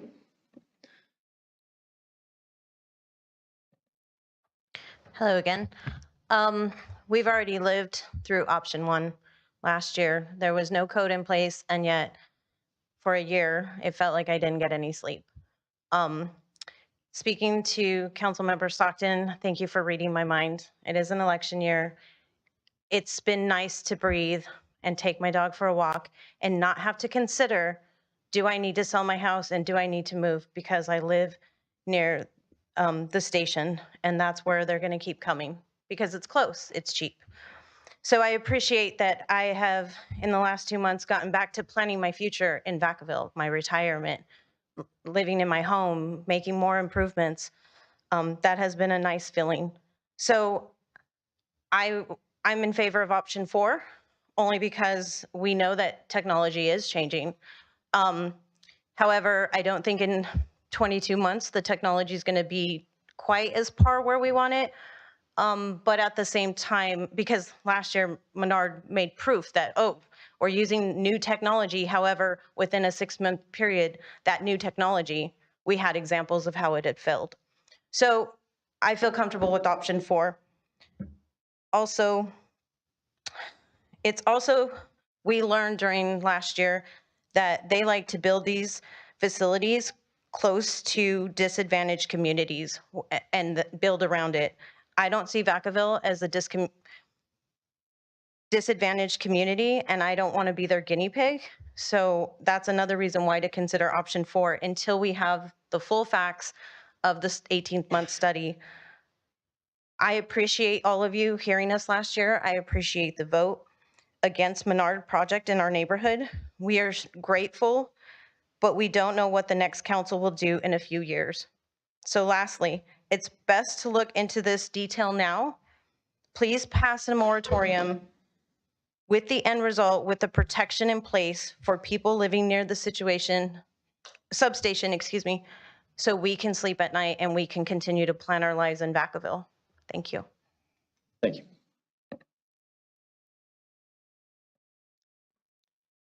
Good evening, Mayor, Vice Mayor, members of the City Council, and City staff. I encourage the Council to opt for a BESS moratorium. Unless significant policy changes occur in Sacramento, we have to accept the fact, and we've heard tonight, that energy storage is here to stay.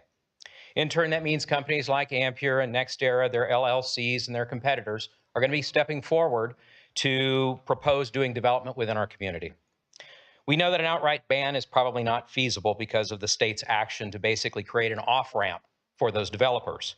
But a moratorium really isn't saying no to energy storage or no to a particular developer. It is saying yes to taking prudent steps for this city to research pragmatic standards and policies related to BESS. It's saying yes to obtaining those unbiased third-party opinions that we need to develop those policies and standards versus taking the word of a developer. It's saying yes to ensuring resident safety and care for our natural resources while at the same time addressing our energy challenges and state goals. If we're saying no to shoehorning these types of facilities within our community based on our existing standards. While there may be developers that would oppose this moratorium, taking the time now enables this city to lay out a very clear vision of what is allowed, where it's allowed, and how it's going to have to be done.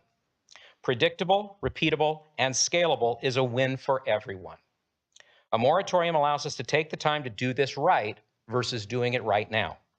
We can learn from both the communities who have suffered as well as the communities who coexist with best facilities. Let's not make a news story of being another community facing an incident. Rather, let's take the time so that we can make a news story as a community responsibly leaning into energy storage and resiliency. Thank you. Yeah, thank you. Now it's your turn. Now you waited for this, so good evening. Good evening, Mayor and council members.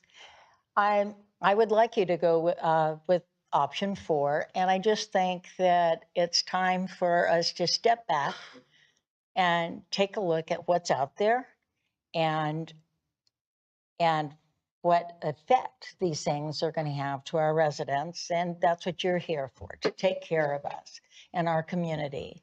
And I believe if you did option 4, it would give you the time to consider what these battery energy storage systems are going to be and be to our community. We want to be Vacaville and not another Monterey.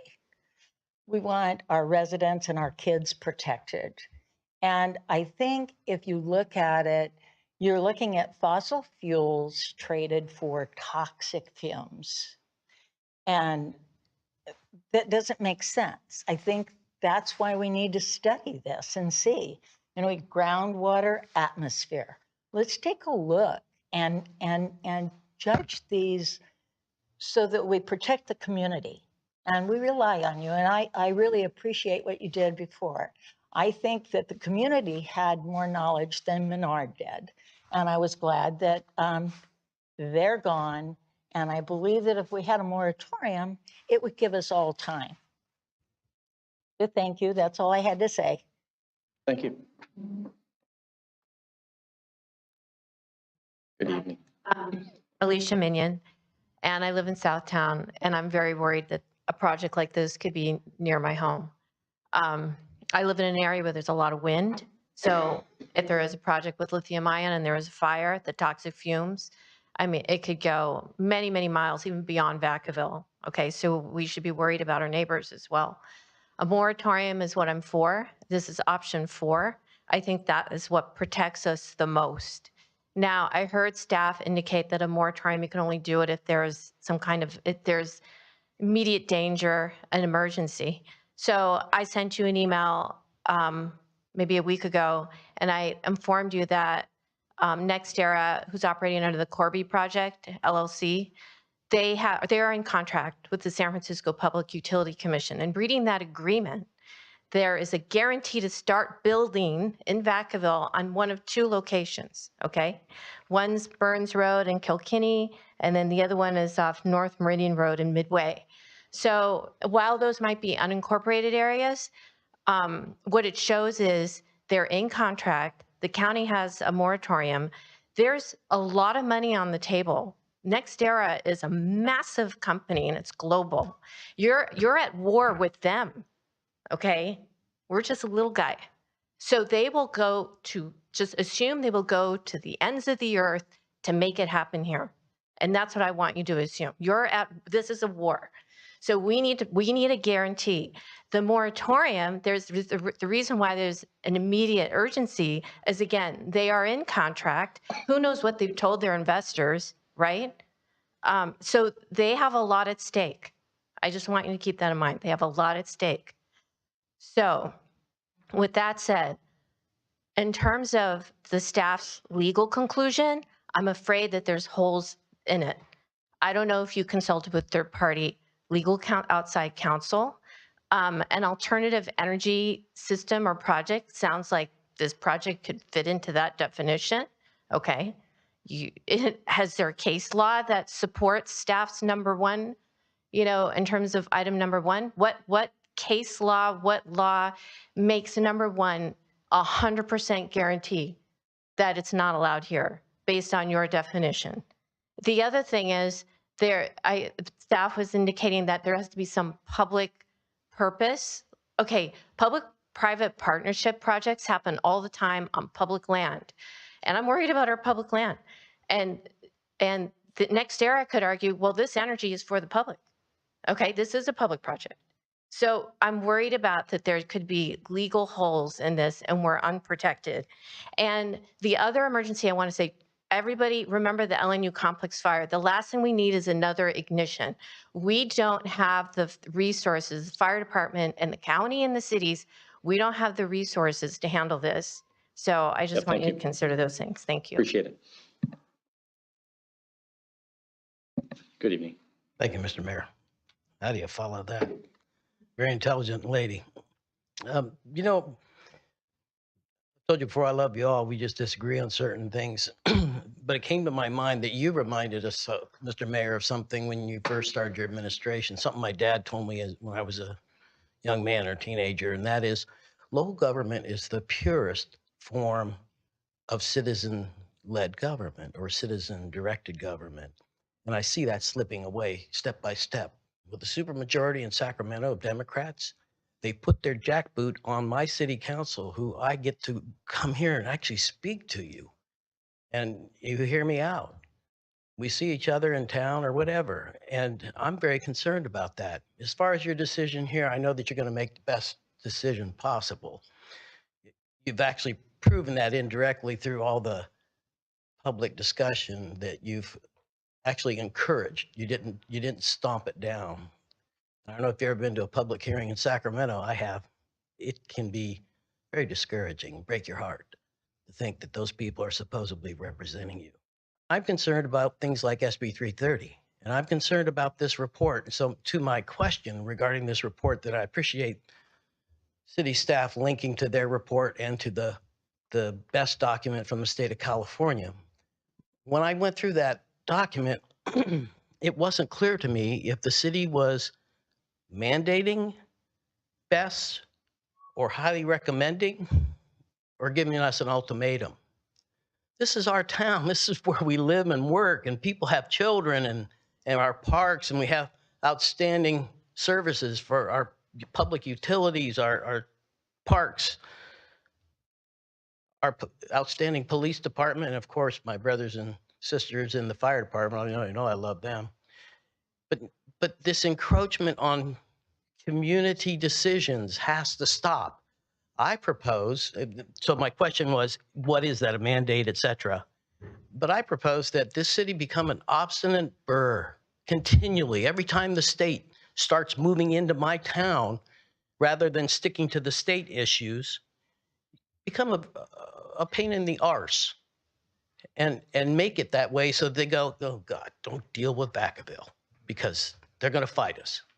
And we have to do that because they're out of control in Sacramento. They have no regard for our actual needs. They have their ideology and all they're floating around with their big ideas, and they forget about people that live in, like in my neighborhood or across town, and these people that are spending their time, and they come in here prepared. They do a lot of research before they come here. Anyway, as I grew up Santa Cruz, peace, love, and go naked, but I do want to know about what that best thing was. Thank you.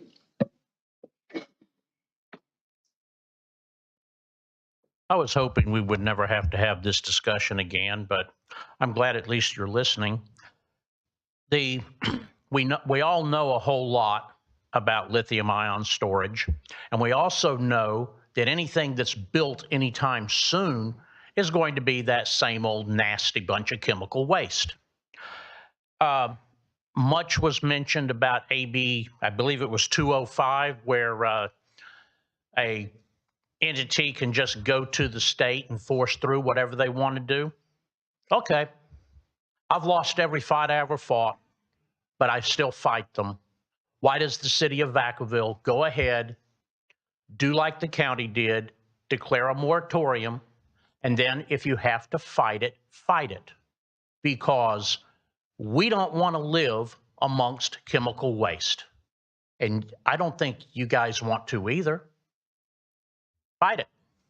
Let's do a moratorium. Thank you. Thank you. All right, I'm going to go ahead and close public comment, bring it back to the council. I have a couple of comments. I appreciate the public coming forward, and also I know there's been some emails sent to staff, so that they've been shared with the council as far as those who may not have been here tonight.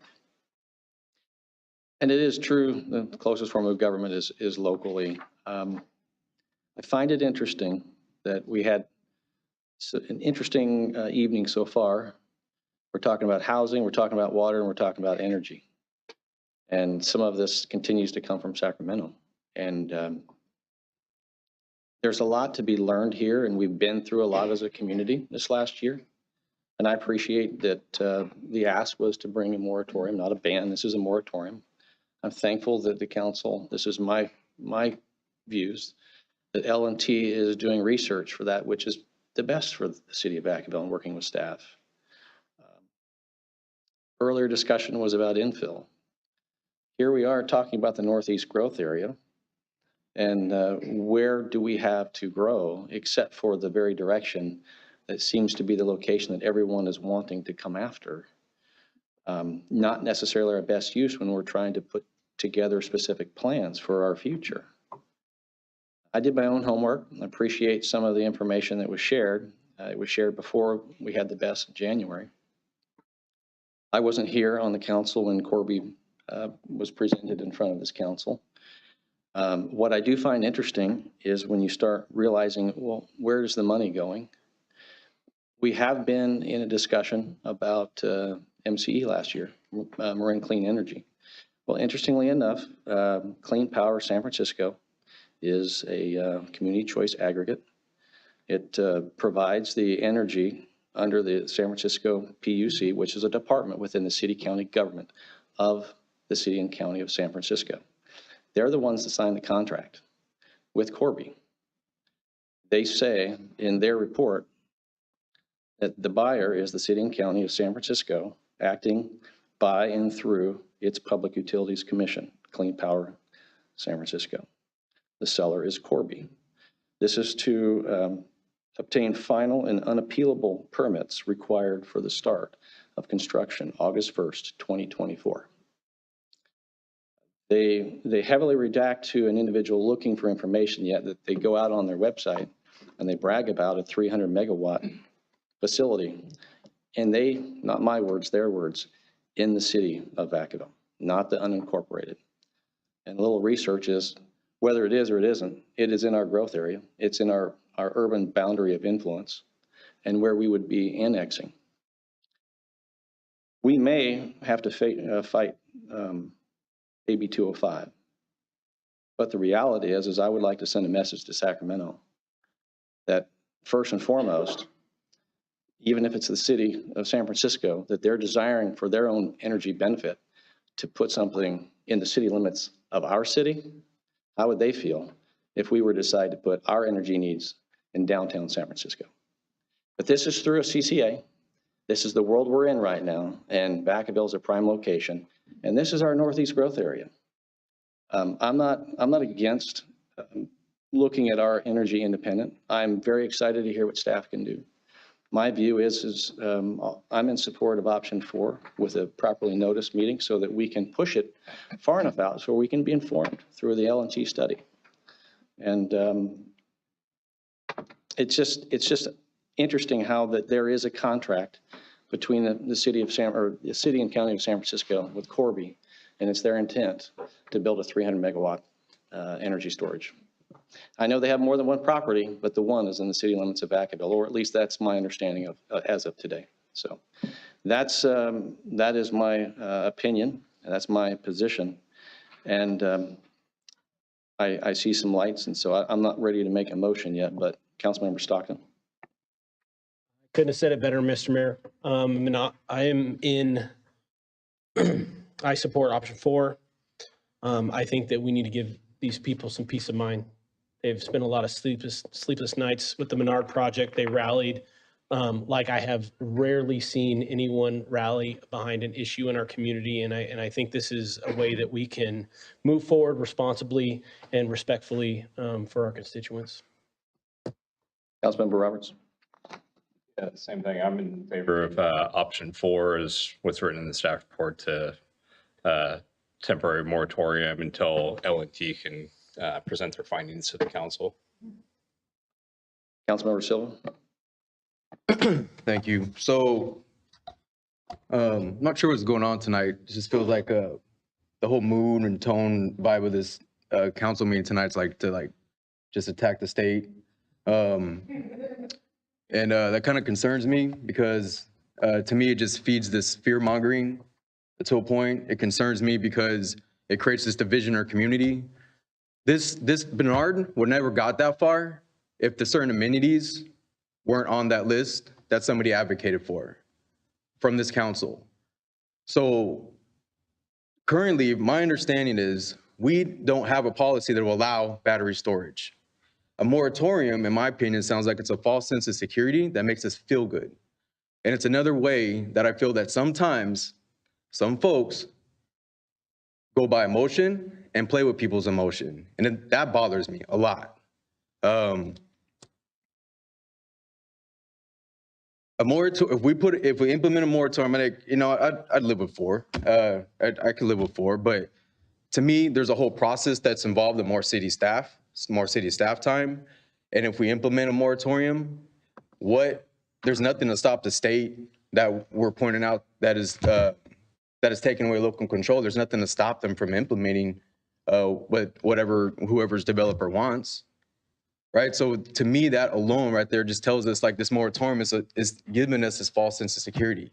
To me, I have my own personal moratorium. There's no way I would approve any large type of facility to this scale or that's been proposed until we get that L&T study back. To me, that's where I stand. I'm very comfortable with that. I'm looking forward to sound data to help me understand how to make decisions, how to communicate with that to the public in my capacity. And if things are going to go forward, how do we best advocate to where we all understand the risk and we all understand the benefits towards what is there? I totally understand the comments from each of y'all, from the public. Some of you I know personally, some of you, I wish I didn't know personally. I was playing. No, you guys have been steadfast, in all of this. I'm always happy to fight. I'm always happy to fight on what's right. But to me, again, just to finish it up, to me, a moratorium just feels like it's false insecurity. But if council wants to go with 4, that's what we go with. To me, it doesn't sound like it's necessary. And even if we do, it kind of feels like it's pointless. And staff or whoever can correct me. I do need to clarify something. There was a question that I need to make sure that we understand from the public. What went into the legal advice? What do we have to say that option number 1 is sufficient? That option 1 is accurate to where all of this still falls under local control. I'll start. My department prepared the initial analysis based on the history of what's happened so far in Vacaville. So an example would be when a lawyer for Corby Energy filed for a zoning code text amendment initiation. I'm not being facetious here. It is because I believe they determined that it wasn't allowed in the technology park district, and we agreed with them. So we put together the analysis, and then the city attorney's team reviewed our conclusions as part of finalizing the staff report. So then her lights on. Direct some follow-up to our city attorney. Sure. So, and to follow up on that, the courts have been very clear that when a city interprets their own code, they're very deferential to the city's interpretation of what their code says, what their code means. And looking at past practice, that's how the city has interpreted the code. So that's in response to that question. Another thing I just want to clarify between the options here, what number 4, the moratorium, does that number 1 does not do is it cuts off a developer or a property owner's ability to come to the city, file an application, and request a code amendment. So that's what you've been considering with Corby or with Menard. It would prevent that process from happening. But the staff report, and clarify me, my understanding is they can still do that. So if they want to go through, so if it's a private partnership, they would still petition us just because we have a moratorium. If I understood the staff report correctly, they can still ask. So the moratorium would prevent that process from happening until the moratorium is lifted, terminated, and that battery energy storage systems were further addressed. but it's still up to city council to make the decision whether they go through that process or not. I mean, to me, like the past two examples, they had to come to council either way. So to me, like that in itself shows that there's a process in place that they have to request council approval. And whether in the election in November, however that goes, whatever the council that puts in, anybody can come in and reverse. So you are correct that the past example that we've been, just concluded did go through a process similar to number 1. The moratorium that is identified in number 4 would eliminate the opportunity for a developer or an applicant to come to the council and ask for that exception or that interpretation. But to be sure, though, all of these options do not prevent any individual from going to the state CEC and going through their process for a proposed facility. And what, sorry, one more clarifying question. How much work would it take to go to implement a moratorium? What's the process for that? So the work there primarily is identifying the findings necessary and putting that together, making sure we're on good legal standing, because you are declaring an urgency ordinance. And so you do have to put some thought into that. So we think we could probably be, if that were the direction, we could probably be back to the council in May, because that would give us the opportunity for the advance notice, so that if you were interested in it, that would give us the option for the 2-year moratorium, which if you're choosing to go that route, I would say would be most prudent, because that is will allow us the time to complete the L&T study, which, if you want a recommendation, I would say that regardless of whatever option is selected tonight, I'm still pushing our staff to complete that L&T study because we need the data. Thank you. Councilmember Wiley?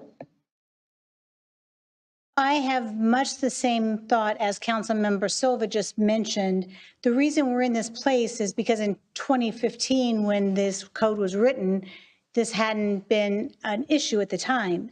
So if we try to do an interim ordinance and write something now, we don't really have all the information, and you can bet that the legal teams of whoever is trying to do that will find a loophole somehow in our interim ordinance that we don't have all the information to prepare. So I'm in favor of going with number 1, and then after we get the study, then we can look at an interim ordinance if we want. The other thing that I noticed, and there were 2 kinds of moratoriums, a temporary one and an urgency one. I think they were separate, and it said that you had to have an immediate and current threat. And while we have people submitting plans and thinking about things, I don't know how we can say that that's an immediate and current threat. So do we have to meet that section to have an interim ordinance? What I'd like to do is, if staff could answer that question, the difference between how like an immediate threat could be, as an example, versus we have enough time to give it properly notice. So sure, both the temporary and the urgency ordinances, the terminology was explained in the same ordinance. And yes, the council has to make certain findings that there's I don't know if it's an immediate or an imminent threat. And so staff would go back, bring back some facts to the council. The council would consider those facts to determine whether or not, in council's opinion, it's enough of a threat to warrant implementing a moratorium. Again, courts are very deferential to the council's decision on what constitutes that threat, but staff would gather those facts and present them to you, much like happened with the county. And so I just think that it may give people a feeling of, oh, it's over or we're safe, and it's not really always that way. So I say 1 is fine right now, because I know that we have voted against apartments and then they come back to us. So I'm not saying I think that will happen with this. I just don't think 4 will give us too much more protection than number 1. Councilmember Chapman? Thank you. I'm in support of option 4. And I have a question. Would it would it not hurt to even put, to direct staff to prepare the LUCD amendments to define best facilities? I'm in support of force, so, but I'm just saying, why not have that in there at this time? And so that would also I'm help sorry. developers and others that may approach us saying, we're not, yeah. So just a thought, if the council does decide to move forward with option 4, I would suggest that we not venture into the beginnings of any explanation in an ordinance amendment. If you go with option 4, then that says that our door, the local door here for the city of Vacaville is not open for these types of facilities of any kind. Then we are, as I said, we're moving forward with the L&T study regardless of which option council goes with. And so we will collect that information, and then that will be able to give us better understanding, more information about the different types of battery storage, the different types of alternatives that are out there, so that when we do come back at some point in time to propose language for our code, we have a much better understanding of the different types out there, and we're not just putting something out there for the sake of doing it. And I appreciate your comments, Councilmember Silva. There is no guarantee because there is AB 205. It absolutely doesn't guarantee that any applicant bypasses the city of Vacaville, goes to the CEC, goes through the process. I would suspect that somebody who owns property, who has a signed agreement with someone who they're going to transact business with, that's what they're going to want to do. So I can appreciate your perspective that it doesn't guarantee that nothing happens. It just means our door's closed. Councilmember Stockton. Yeah, comment and then a motion. The first comment that I have is one of the things that I respect the most about the people that throughout the Menard process have brought forward is not that they're against battery storage. I want to be super crystal clear about that. We had a conversation with a developer that wanted to build something like this to discuss the types of technologies and what that would look like, knowing that there was a potential amenity package that's mandated by state. Like anytime they do these, they have to have an amenity package. And so one of the things that was the most disappointing to me was the lack of consideration of safer technologies. I think that the moratorium in option 4 gives us the opportunity to identify what technologies we're comfortable with, and then move the conversation forward from there as toward whatever regulations we want to prepare that are deemed appropriate. So I just wanted to be really crystal clear about that, because I don't think people are against what the state is trying to do as far as energy resilience of the grid and making sure that hospitals have power, and they just want it to be done safely and without jeopardizing the safety of their kids and the groundwater that probably won't be there unless they stop them from emptying out Lake Berryessa. So with that, I think that option 4 gives them that time. I would like to motion the council to move forward with option 4 and then let everything else that we have already going with L&T continue until we have the information we needed to make a decision later. Hey, I just offer a friendly amendment. Just with a properly 10-day notice. The urgency doesn't require anything beyond that, so I would do that. Would you accept that? So it gives them time to come back. Okay. So that's a motion. We have a second? A second. Okay. Roll call. Can you clarify your amendment? The amendment is the urgency is we're not here making a decision that needs to be acted on now because of, like you say, this is an emergency right now. Given a properly noticed, 10-day notice, so that this comes back to the council, has different parameters about what staff has to do, how long a moratorium is, and so it just triggers it. I believe that there's time. I don't believe there's a lot of time if they're going to do this by August 1st, but I believe there's enough time to do a properly 10-day notice meeting. So that's the motion. Good with it. We have a motion and we have a second. Roll call. Councilmember Stockton, Yes. Councilmember Silva. Sorry, I need to clarify. So the staff is gonna bring back what the urgency is, and then we would decide whether or not we continue? That's correct. That would have to be findings as part of the moratorium. Yes. If I can intercede, what I believe the motion on the floor is that you're directing us to come back with an urgency ordinance with findings that say that there is a need to adopt an urgency ordinance. And so we will be bringing that back, if passed, we will be bringing back an action item for the council's consideration that would do just that, that would present findings for your consideration to adopt an ordinance, an urgency ordinance that would give us an initial 45 days, then we'd have to come back. And then because of the friendly amendment, the advance notification, we would then have an action to extend it by nearly 45 days short of 2 years. But it would be an action item to be voted on when you bring it back. Correct. I'm still yes. We have to go over it again. All right, you want to continue with roll call? Did you? Clarify, Councilmember Silva. So we're coming back, so no moratorium is being implemented today. More information is gonna be coming where we decide in the future. Your moratorium will come back and it will be voted on by this council.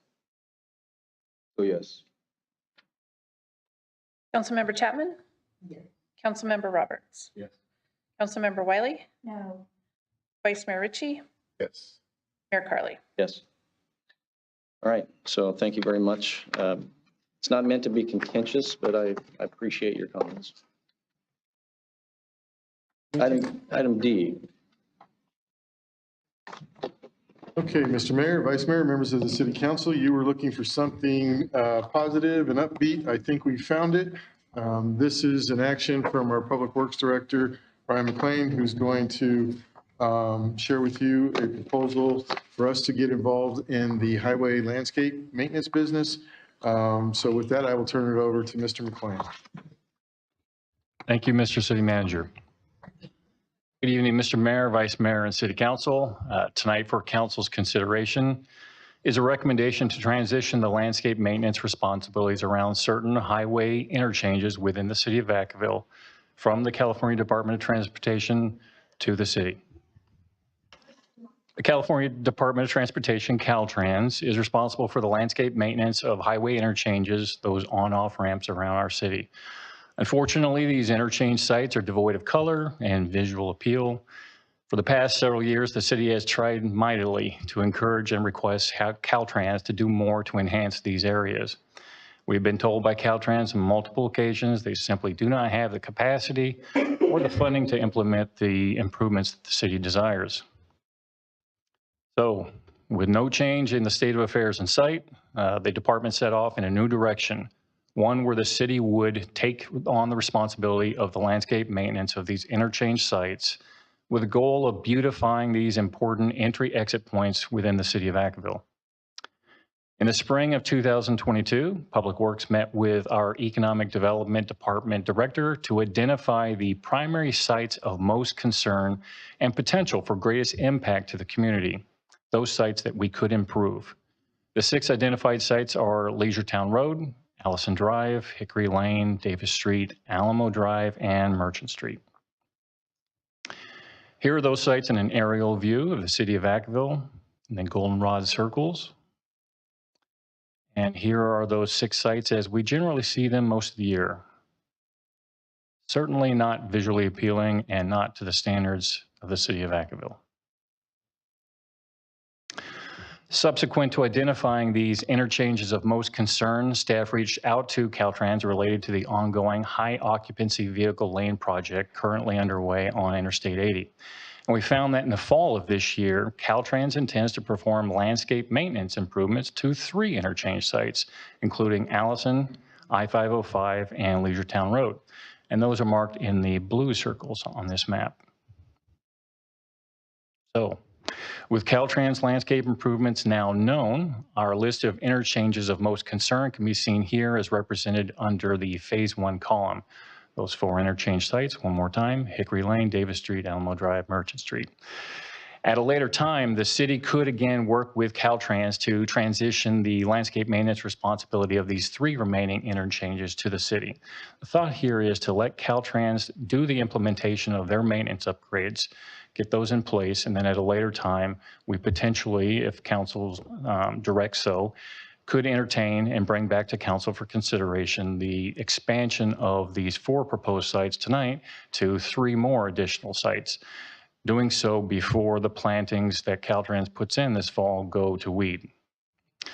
With this narrow list of 4 sites, the department began discussions with Caltrans on the transition of the landscape maintenance responsibility to the city.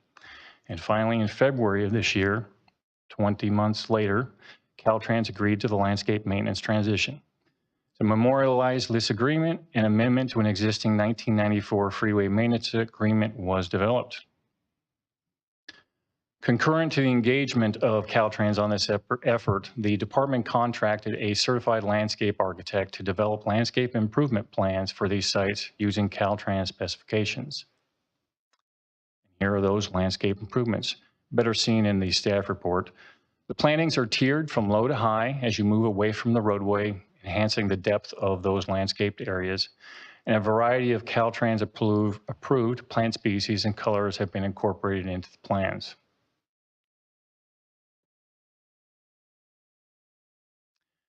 Here are the samples of those plant species. Currently, the department is working with our grant writing partner to source potential grant funds to implement these capital improvements.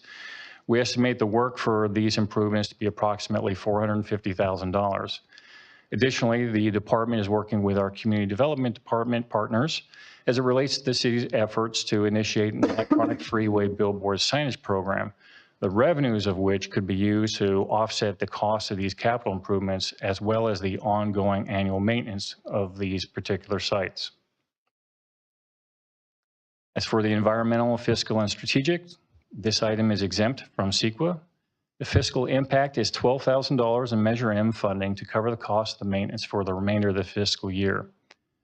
Moving into if council decides to move forward, moving into next fiscal year, the full cost is approximately double this, $24,000, which would be incorporated into next fiscal year's budget. The strategic goal is goal number 3, to protect Vacaville's quality of life. And tonight, there are 2 resolutions for council's consideration. First, a resolution to amend the existing 1994 freeway maintenance agreement, thereby transitioning the landscape maintenance responsibilities of those 4 sites mentioned previously to the city. And second, a resolution approving $12,000 in Measure M funding to allow Public Works to begin maintaining these sites. That concludes my presentation, and I'd be happy to answer any questions. Yeah, thank you. It's anything that can enhance the beautification of what Vacaville looks like for those coming to and through. I think it's long overdue, so I appreciate it. Councilmember Chapman. Thank you. Thank you, and I agree with the comments just made by the mayor. Right, well, okay, right now we're having, let me see how I'm going to, let's put it out there. Won't Public Works be in need of additional employees to take over the maintenance of these sites? It's a great question, Councilmember Chapman. This work would be contracted through our landscape contractor that we use already throughout the city, New Image Landscaping. So Public Works employees would not be working in these areas. We'll be outsourcing. Correct. Okay, the $450,000, that is the cost to Caltrans to get those sites up to standard prior to us taking over? That's the cost for us once, if council agrees to this, to the transition. That would be the cost to implement those planting improvement plans. That's the $450,000 worth of improvements, capital improvements that the city would make on those 4 sites to bring them up to the standard that I think the city is looking for. Wow. Okay, the state is making out on this, I see. And this is effective when? If council moves forward tonight, the next step it would be within 45 days of us submitting the signed resolution to Caltrans, we would be meeting with them on site at each of these 4 locations and taking an assessment of their current condition. And then moving forward, they would essentially at that point hand over those 4 sites to us. We would move New Image, our landscape contractor, into place in these 4 sites, and they would begin maintaining those sites.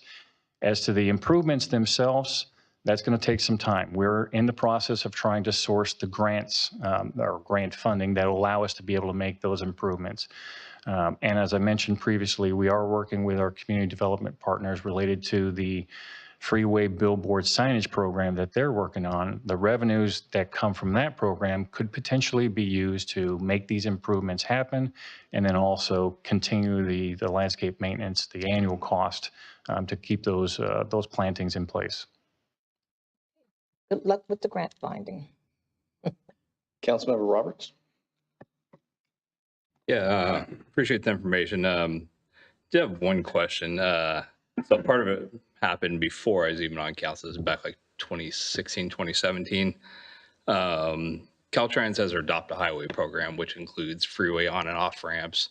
I just looked it up. They still have their incentive program from Clean California, which is $250 a month for adopted highway segments, $250 a month for the ramp quad, so all 4 pieces of it, up to $250 a month for park and ride, and $250 a month to help out paying for volunteers. So when you're looking at it, yeah, you're close to $1,000 or more that they pay volunteer groups to come out and take care of these, which includes planting wildflowers. But when we applied for Vacaville, they said they were not accepting applications for pretty much the entire stretch of Vacaville. So we ended up doing it in Fairfield over off Air Base Parkway. And so I'd probably push you guys to encourage Caltrans to open up there's the signs for Adopt a Highway all along I-80, but they're not open. Nobody can apply for them. So great question. 2 points. We started off with the Adopt a Highway program, trying to pursue that. That was our initial thought, that we'd be able to use that program. CityofVacaville Life Project. Well, so there's the Adopt a Highway program. We went through that process with Caltrans. Not a short discussion, many months long. They essentially came back and told us this did not apply. We wouldn't allow you to go down that road.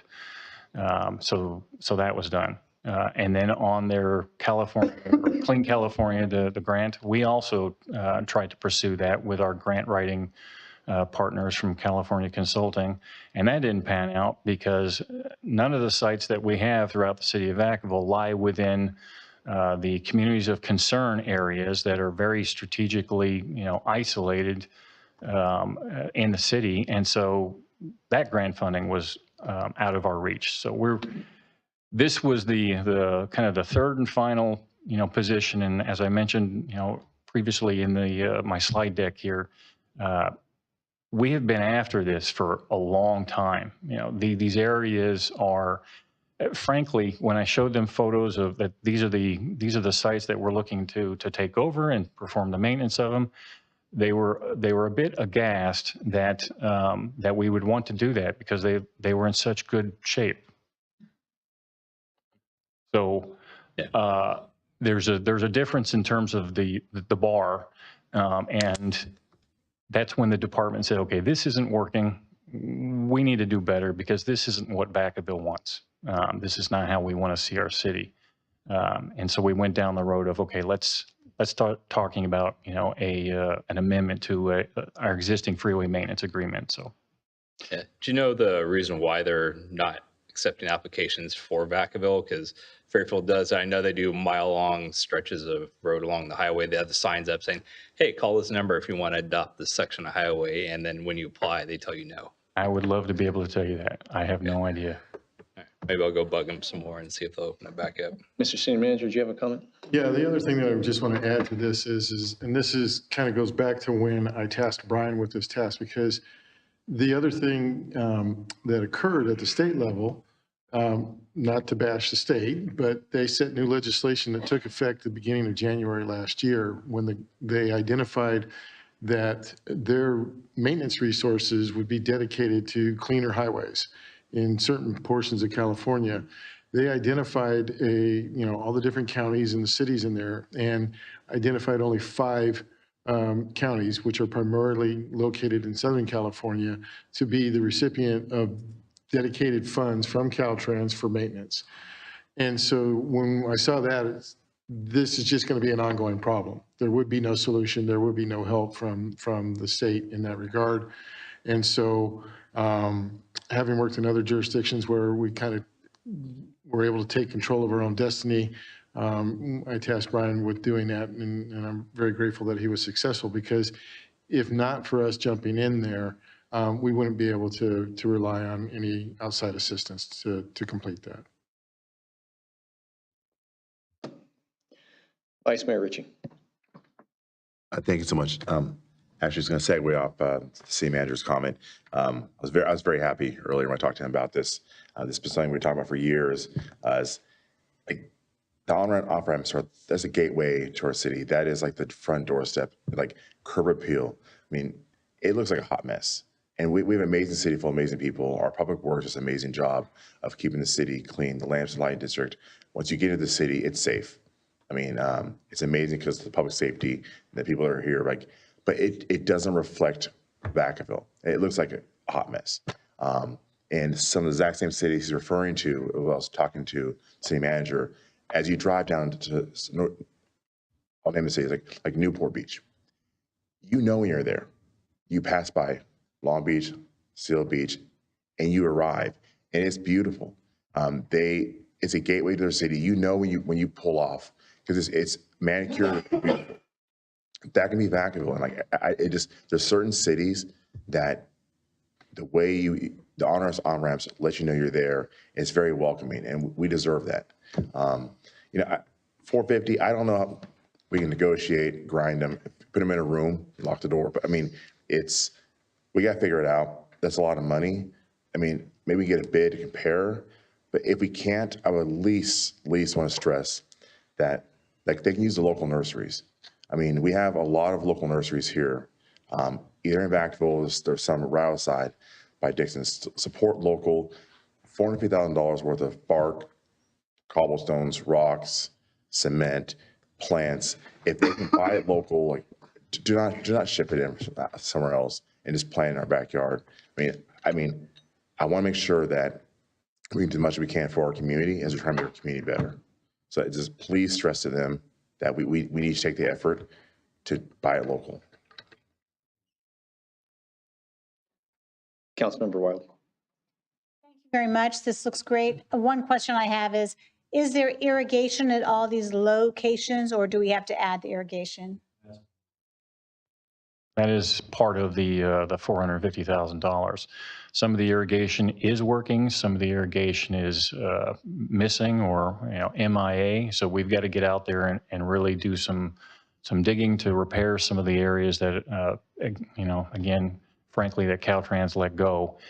Most of the locations already have irrigation. They just need some repairs. Predominantly, it's going to be the reworking and a sculpting of the area, and then bringing in the plants and hooking up the irrigation to all the plant species and whatnot.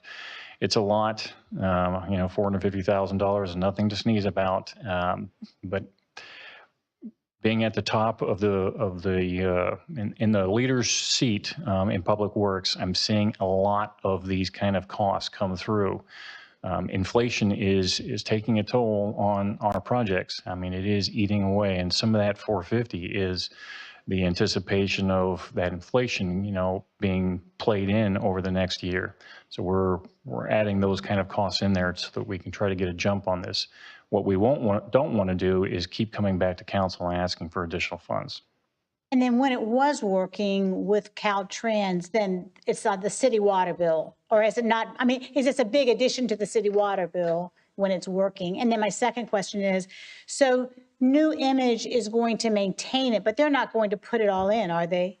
No, great questions, excellent questions. The water is ours, so the water bill is going to be ours. Is it going to be significant? I don't think so. I mean, we're running on our parks and whatnot. Will there be an increase? Yes. Hopefully they won't cut our water off. And so there is that. The project itself, New Image wouldn't be doing this. I mean, I suppose they could bid on it, but it would be a public works project where we would bid it in our public style. And so it'd be a public project that would be open to bid, from any submitter who is capable and meets the particular thresholds within our standards and requirements. And then would the timing be, we're working on all 4 of them because we're doing it all at once, or we're doing this one, then this one? Because I think they were kind of in priority order. Is that correct? They're in predominantly in priority order. They're all very close. They're on essentially, the south side of the city. We would bid all of them at the same time and try to punch them out, have the contractor punch them out at the same time.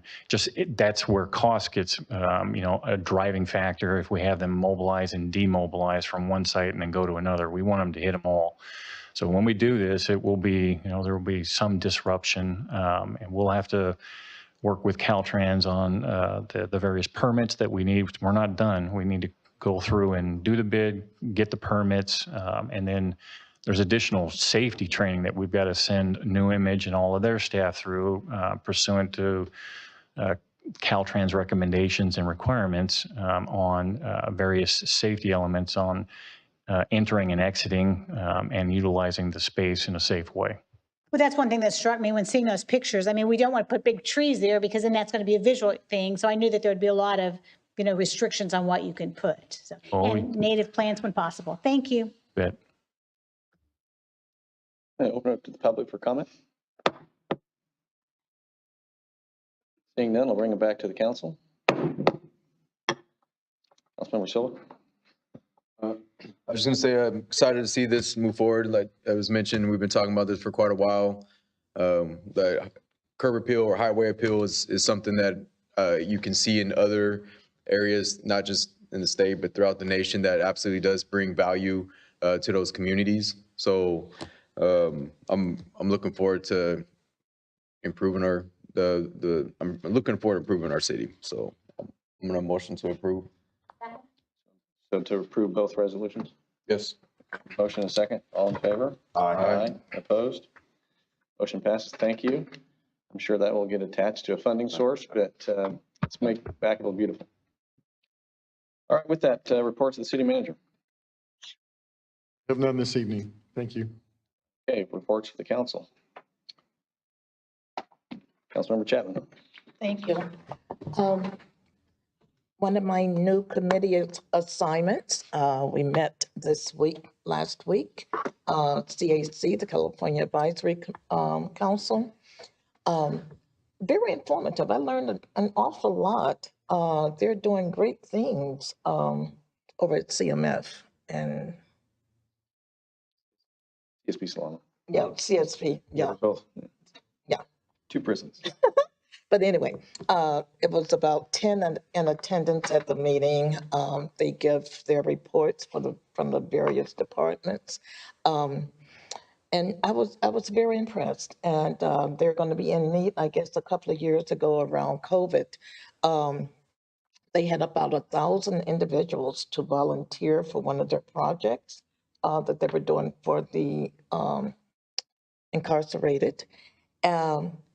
And then due to COVID, of course, those numbers kind of dwindled. So they're going to be putting the word back out again to those that were interested at the time, or even new individuals that would like to volunteer to work. And I guess it's activities. You may be more familiar with the areas where they're using their volunteers. And also, they're in the education department, they are in need of 2 instructors, one for electricity and one for carpentry. Carpentry. So they need a carpenter. And the pay range is $74,000 to up to $138,000. And the application can be found online. Yes. And so that's pretty much all I have to report out. But I really enjoyed the meeting and the information that was shared. Councilmember Roberts? Yeah, quick and short reminder, air shows this weekend. It's free to the public, both Saturday and Sunday. Blue Angels are going to be there this year doing their show as well as all the historic planes and their parade of heavies. And they're doing the farewell flight for the KC-10. So, yep, it's this weekend. Councilmember Stockton? Yes, thank you. Only have one thing. Last Friday, several of us went to Callison Elementary School for Read Across America Day. I wanted to thank Principal Casey Ramos for organizing that event and little Liam for walking me around and showing me his 4th grade classroom where I got to read The Places You'll Go. I thought it was really amazing to see how involved the kids were in that event, how excited they were to see so many different local leaders show up and talk about the importance of literacy and reading and how it applies to our day jobs and the stuff that we do on council. God knows we read a lot of stuff in our packets, and those kids asked some really good questions. So I just wanted to thank Principal Ramos and everybody that went out there, participated in the kids for being so welcoming and accommodating while we were there. All right. Really quick, I'm reappointing Thomas Randall to the airport land use. That recommendation was made, I do believe, going forward.